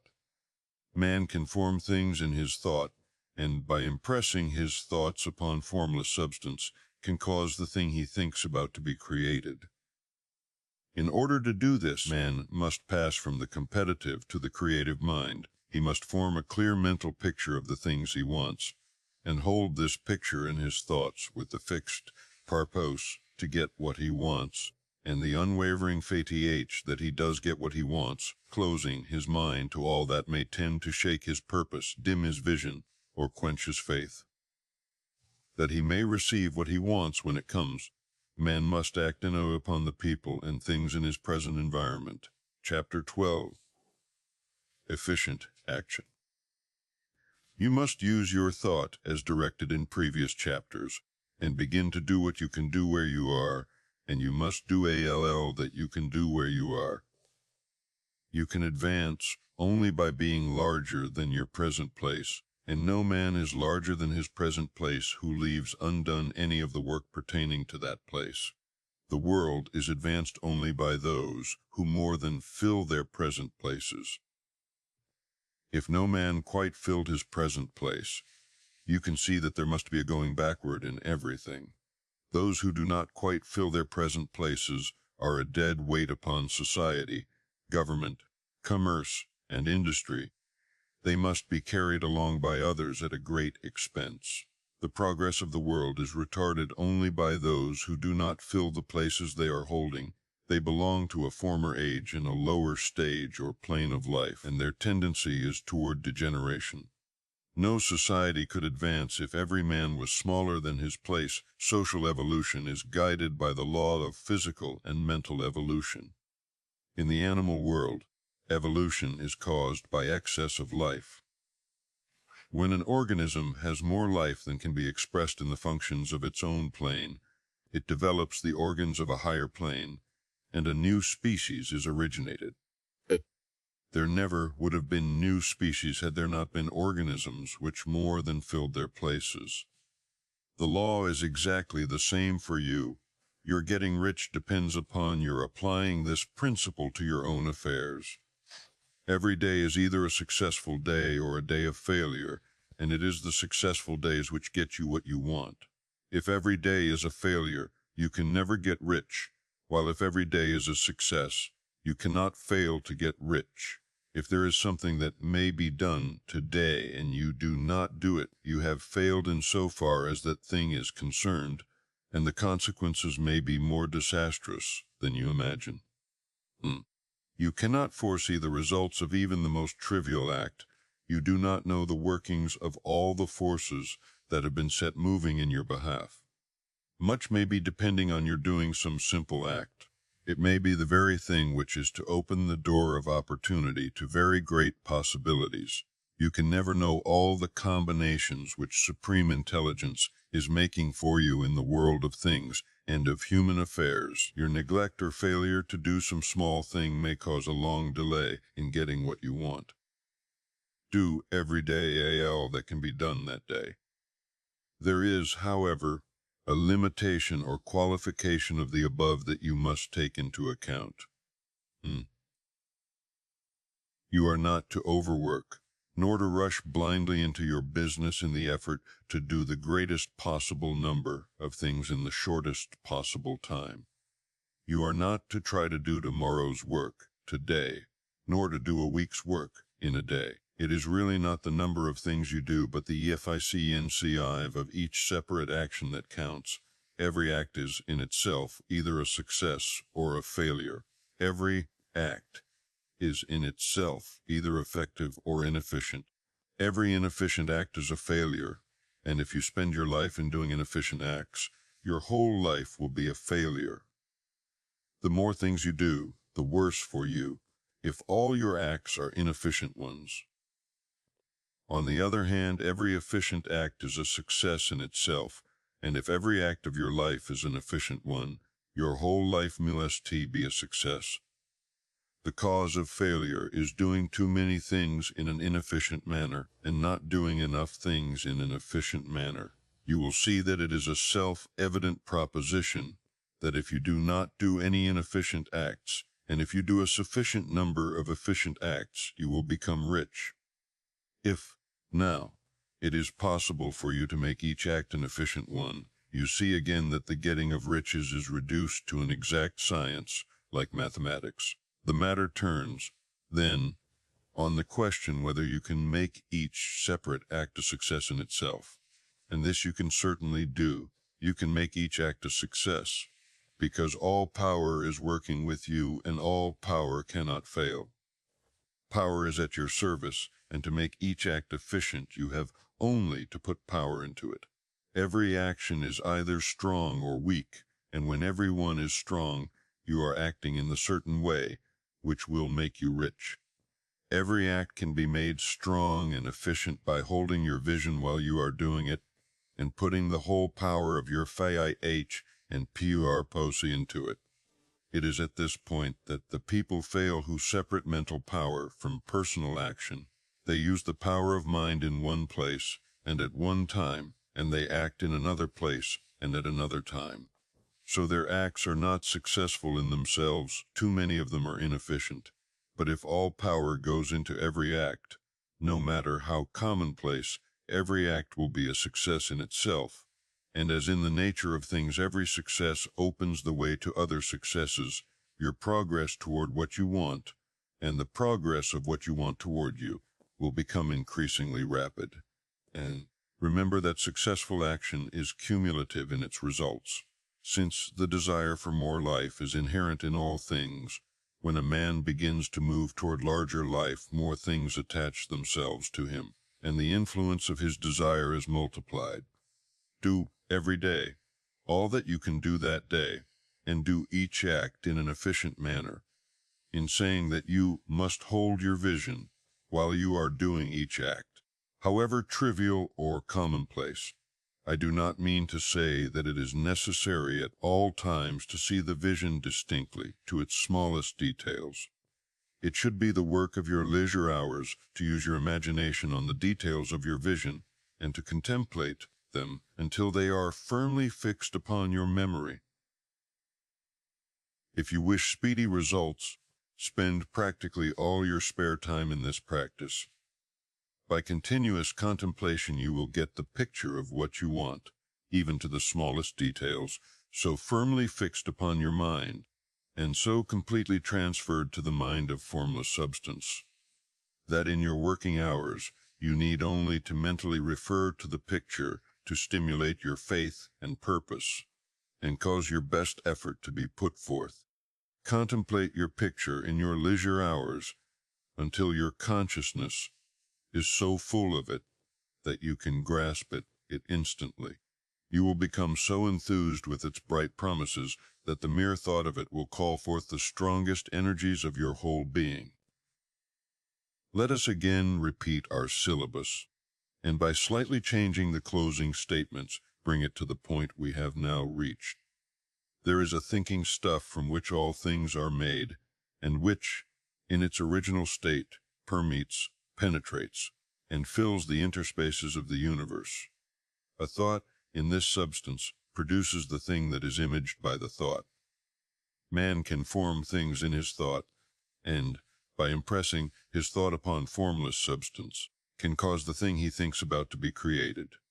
In order to do this, man must pass from the competitive to the creative mind. He must form a clear mental picture of the things he wants, and do with faith and purpose all that can be done each day, doing each separate thing in an efficient manner.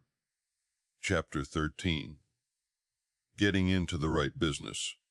Success in any particular business depends for one thing upon your possessing in a well-developed state the faculties required in that business.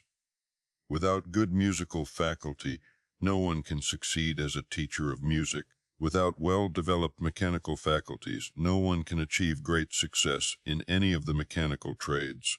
Without tact and the commercial faculties, no one can succeed in mercantile pursuits. But to possess in a well-developed state the faculties required in your particular vocation does not ensure getting rich. There are musicians who have remarkable talent, and who yet remain poor. There are blacksmiths, carpenters, and so on who have excellent mechanical ability, but who do not get rich, and there are merchants with good faculties for dealing with men who nevertheless fail. The different faculties are tools. It is essential to have good tools, but it is also essential that the tools should be used in the right way. One man can take a sharp saw, a square, a good plane, and so on, and build a handsome article of furniture. Another man can take the same tools and set to work to duplicate the article, but his production will be a botch. He does not know how to use good tools in a successful way. The various faculties of your mind are the tools with which you must do the work which is to make you rich.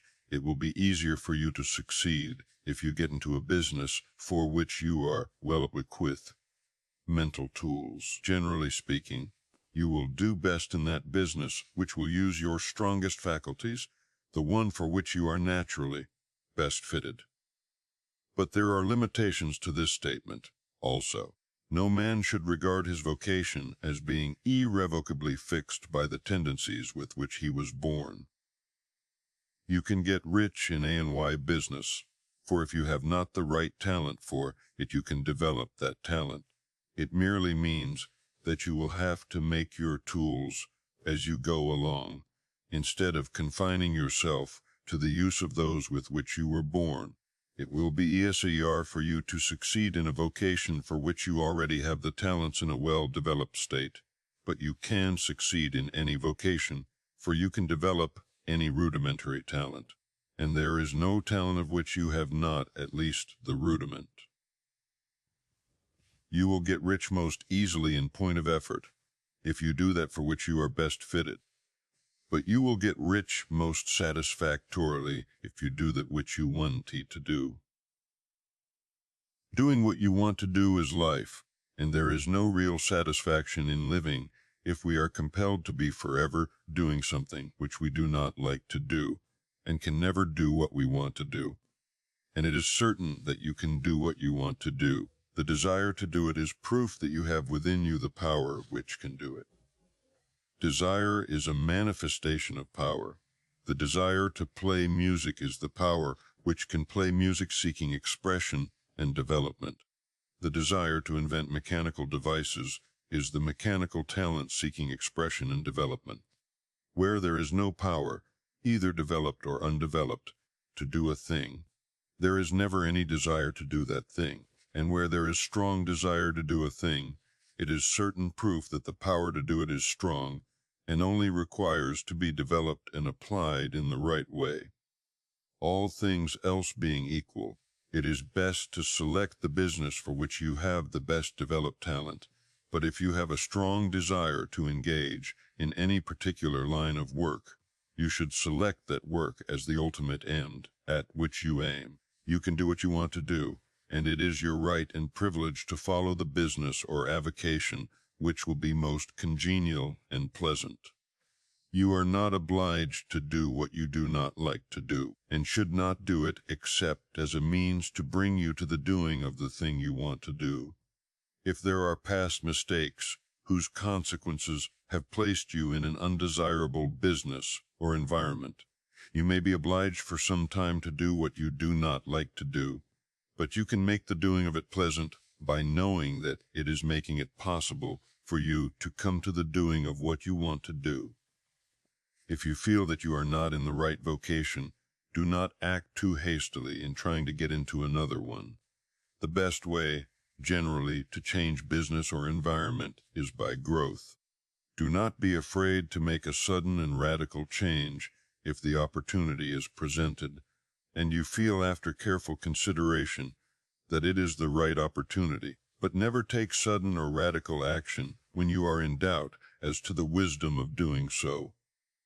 There is never any hurry on the creative plane, and there is no lack of opportunity.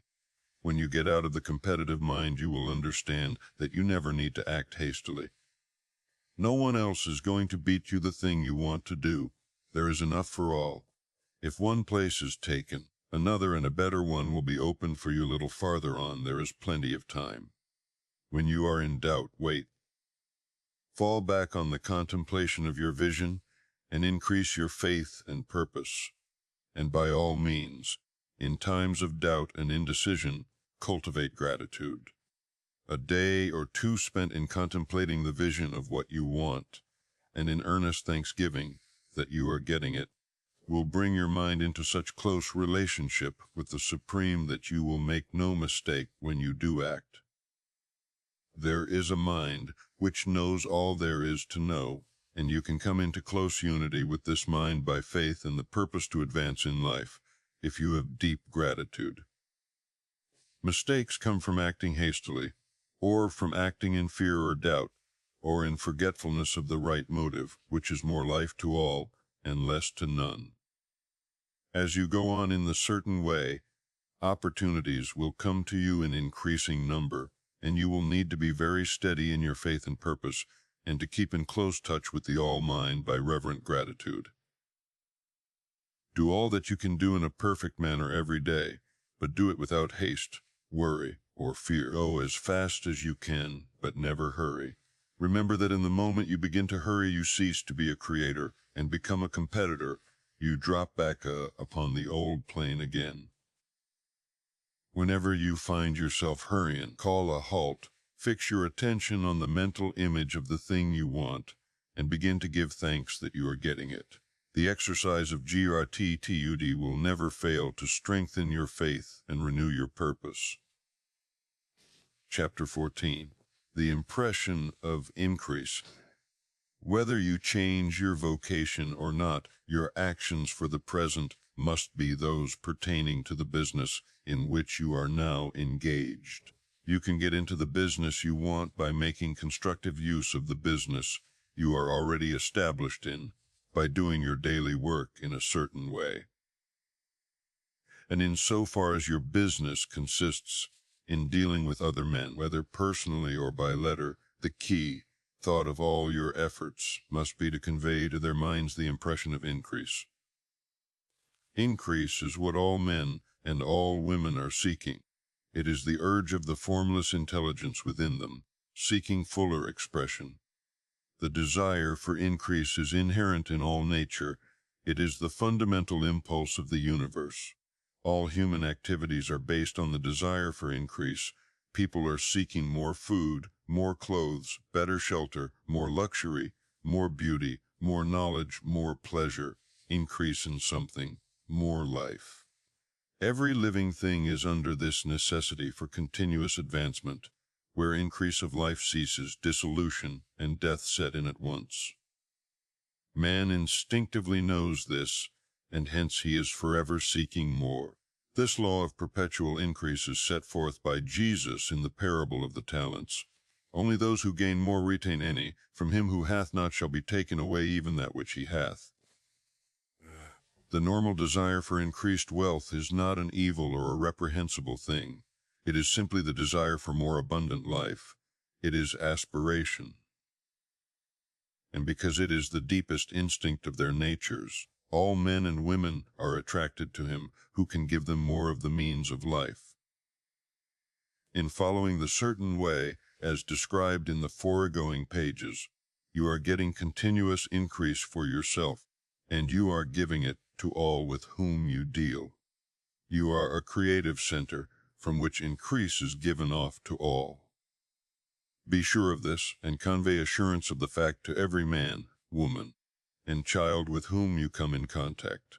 No matter how small the transaction, even if it be only the selling of a stick of candy to a little child, put into it the thought of increase, and make sure that the customer is impressed with the thought.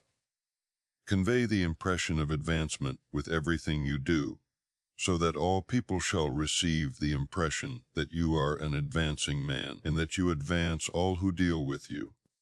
Even to the people whom you meet in a social way without any thought of business, and to whom you do not try to sell anything, give the thought of increase. You can convey this impression by holding the unshakable faith that you yourself are in the way of increase, and by letting this faith inspire, fill, and permeate every action. Do everything that you do in the firm conviction that you are an advancing personality, and that you are giving advancement to everybody. Feel that you are getting rich, and that in so doing you are making others rich and conferring benefits on all. Do not boast or brag of your success or talk about it unnecessarily.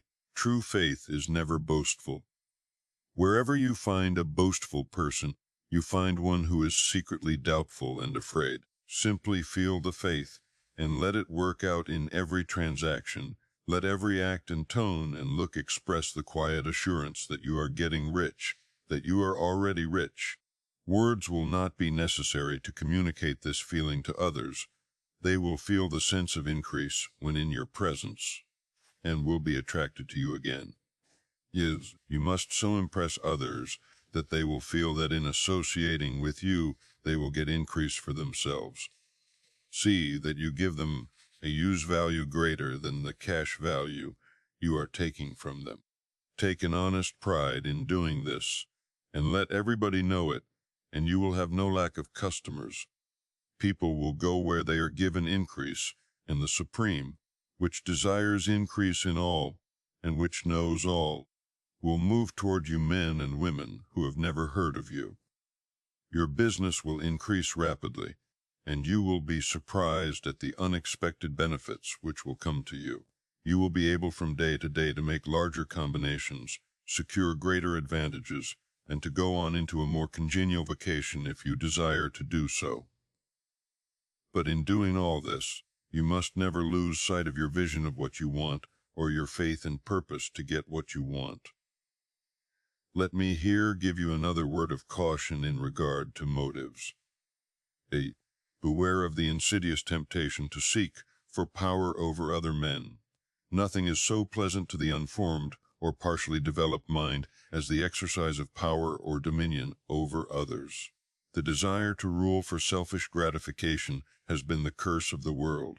For countless ages kings and lords have drenched the earth with blood in their battles to extend their dominions, this not to seek more life for all, but to get more power for themselves. Today, the main motive in the business and industrial world is the same. Men marshal their armies of dollars and lay waste the lives and hearts of millions in the same mad scramble for power over others. Commercial kings, like political kings, are inspired by the lust for power. Jesus saw in this desire for mastery the moving impulse of that evil world he sought to overthrow. Read the 23rd chapter of Matthew and see how he pictures the lust of the Pharisees to be called master, to sit in the high places, to domineer over others, and to lay burdens on the backs of the less fortunate. And note how he compares this lust for dominion with the brotherly seeking for the common good to which he calls his disciples.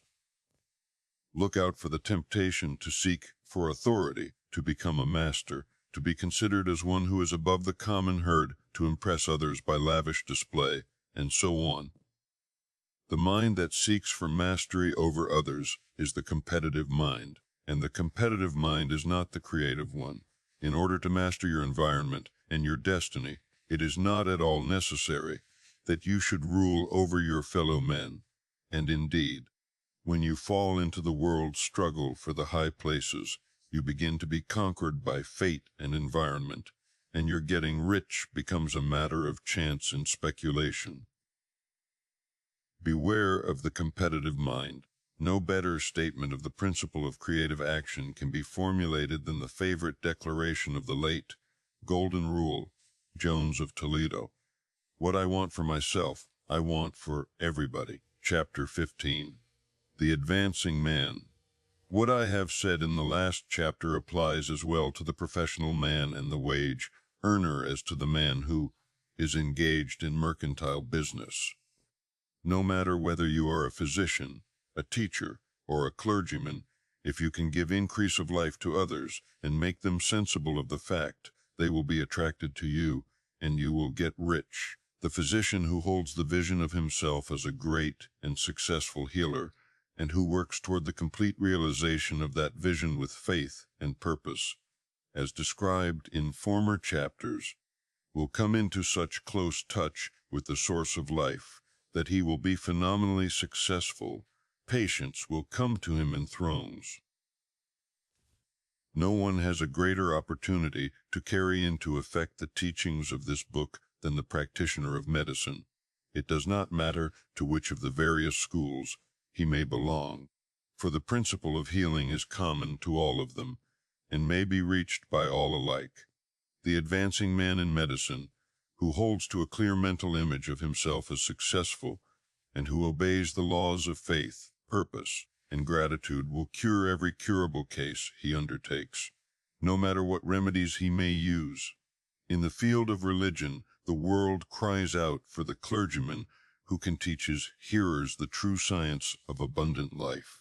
He who masters the details of the science of getting rich, together with the allied sciences of being well, of being great, and of winning love, and who teaches these details from the pulpit, will never lack for a congregation. This is the gospel that the world needs. It will give increase of life, and men will hear it gladly, and will give liberal support to the man who brings it to them. What is now needed is a demonstration of the science of life from the pulpit. We want preachers who can not only tell us how, but who in their own persons will show us how. We need the preacher who will himself be rich, healthy, great, and beloved, to teach us how to attain to these things, and when he comes he will find a numerous and loyal following. The same is true of the teacher who can inspire the children with the faith and purpose of the advancing life. He will never be out of a job. and any teacher who has this faith and purpose can give it to his pupils. He cannot help giving it to them if it is part of his own life and practice. What is true of the teacher, preacher, and physician is true of the lawyer, dentist, real estate man, insurance agent, of everybody. The combined mental and personal action I have described is infallible. It cannot fail. Every man and woman who follows these instructions and steadily, perseveringly, and to the letter, will get rich. The law of the increase of life is as mathematically certain in its operation as the law of gravitation. Getting rich is an exact science. The wage earner will find this as true of his case as of any of the others mentioned. Do not feel that you have no chance to get rich because you are working where there is no visible opportunity for advancement, where wages are small and the cost of living high. Form your clear mental vision of what you want and begin to act with faith and purpose. Do all the work you can do every day and do each piece of work in a perfectly successful manner. Put the power of success and the purpose to get rich into everything that you do. But do not do this merely with the idea of currying favor with your employer in the hope that he or those above you will see your good work and advance you. It is not likely that they will do so. The man who is merely a good workman, filling his place to the very best of his ability, and satisfied with that, is valuable to his employer, and it is not to the employer's interest to promote him. He is worth more where he is. To secure advancement, something more is necessary than to be too large for your place.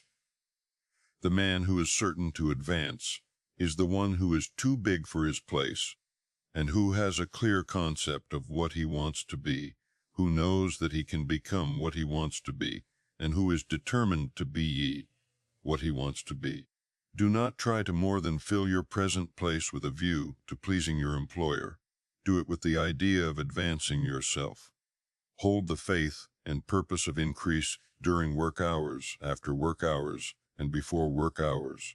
Hold it in such a way that every person who comes in contact with you, whether foreman, fellow workman, or social acquaintance, will feel the power of purpose radiating from you, so that everyone will get the sense of advancement and increase from you. Men will be attracted to you, and if there is no possibility for advancement in your present job, you will very soon see an opportunity to take another job. There is a power which never fails to present opportunity to the advancing man who is moving in obedience to law. God cannot help helping you if you act in a certain way. He must do so in order to help himself. There is nothing in your circumstances or in the industrial situation that can keep you down. If you cannot get rich working for the Steel Trust, you can get rich on a 10-acre farm, and if you begin to move in the certain way, you will certainly escape from the clutches of the Steel Trust and get onto the farm or wherever else you wish to be. If a few thousands of its employees would enter upon the certain way, the Steel Trust would soon be in a bad plight. It would have to give its workingmen more opportunity or go out of business. Nobody has to work for a trust. The trusts can keep men in so-called hopeless conditions only so long as there are men who are too ignorant to know of the science of getting rich, or too intellectually slothful to practice it. Begin this way of thinking and acting, and your faith and purpose will make you quick to see any opportunity to better your condition. Such opportunities will speedily come, for the Supreme, working in all and working for you, will bring them before you. Do not wait for an opportunity to be all that you want to be. When an opportunity to be more than you are now is presented, and you feel impelled toward it, take it. It will be the first step toward a greater opportunity. There is no such thing possible in this universe as a lack of opportunities for the man who is living the advancing life. It is inherent in the constitution of the cosmos that all things shall be for him and work together for his good, and he must certainly get rich if he acts and thinks in the certain way. So let wage-earning men and women study this book with great care and enter with confidence upon the course of action it prescribes. It will not fail. Chapter 16. Some cautions and concluding observations. Many people will scoff at the idea that there is an exact science of getting rich, holding the impression that the supply of wealth is limited. They will insist that social and governmental institutions must be changed before even any considerable number of people can acquire a competence. But this is not true. It is true that existing governments keep the masses in poverty, but this is because the masses do not think and act in the certain way. If the masses begin to move forward as suggested in this book, neither governments nor industrial systems can check them. All systems must be modified to accommodate the forward movement. If the people have the advancing mind, have the faith that they can become rich, and move forward with the fixed purpose to become rich, nothing can possibly keep them in poverty. Individuals may enter upon the certain way at any time, and under any government, and make themselves rich, and when any considerable number of individuals do so under any government, they will cause the system to be so modified as to open the way for others. The more men who get rich on the competitive plane, the worse for others. The more who get rich on the creative plane, the better for others. The economic salvation of the masses can only be accomplished by getting a large number of people to practice the scientific method set down in this book and become rich. These will show others the way and inspire them with a desire for real life, with the faith that it can be attained, and with the purpose to attain it. For the present, however, it is enough to know that neither the government under which you live nor the capitalistic or competitive system of industry can keep you from getting rich. When you enter upon the creative plane of thought, you will rise above all these things and become a citizen of another kingdom. But remember that your thought must be held upon the creative plane. You are never for an instant to be betrayed into regarding the supply as limited, or into acting on the moral level of competition. Whenever you do fall into old ways of thought, correct yourself instantly, for when you are in the competitive mind, you have lost the co-operation of the mind of the whole. Do not spend any time in planning as to how you will meet possible emergencies in the future, except as the necessary policies may affect your actions today. You are concerned with doing today's work in a perfectly successful manner, and not with emergencies which may arise tomorrow. You can attend to them as they come. Do not concern yourself with questions as to how you shall surmount obstacles which may loom upon your business horizon, unless you can see plainly that your course must be altered today in order to avoid them. No matter how tremendous an obstruction may appear at a distance, you will find that if you go on in the certain way, it will disappear as you approach it, or that a way over, through, or around it will appear. No possible combination of circumstances can defeat a man or woman who is proceeding to get rich along strictly scientific lines. No man or woman who obeys the law can fail to get rich, any more than one can multiply 2 by 2 and fail to get 4. Give no anxious thought to possible disasters, obstacles, panics, or unfavorable combinations of circumstances. It is time enough to meet such things when they present themselves before you in the immediate present, and you will find that every difficulty carries with it the wherewithal for its overcoming. Guard your speech. Never speak of yourself, your affairs, or of anything else in a discouraged or discouraging way. Never admit the possibility of failure, or speak in a way that infers failure as a possibility. Never speak of the times as being hard, or of business conditions as being doubtful. Times may be hard and business doubtful for those who are on the competitive plane, but they can never be so for you. You can create what you want, and you are above fear. When others are having hard times and poor business, you will find your greatest opportunities. and train yourself to think of and to look upon the world as a something which is becoming, which is growing, and to regard seeming evil as being only that which is undeveloped. Always speak in terms of advancement. To do otherwise is to deny your faith, and to deny your faith is to lose it. Never allow yourself to feel disappointed. You may expect to have a certain thing at a certain time, and not get it at that time, and this will appear to you like failure. But if you hold to your faith, you will find that the failure is only apparent. Go on in the certain way, and if you do not receive that thing, you will receive something so much better that you will see that the seeming failure was really a great success.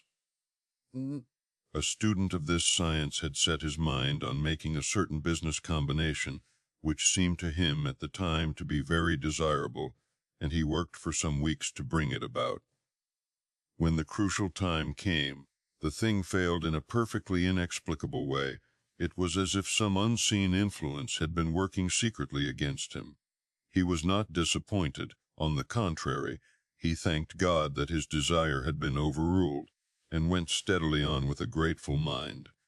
In a few weeks an opportunity so much better came his way that he would not have made the first deal on any account, and he saw that a mind which knew more than he knew had prevented him from losing the greater good by entangling himself with the lesser. That is the way every seeming failure will work out for you.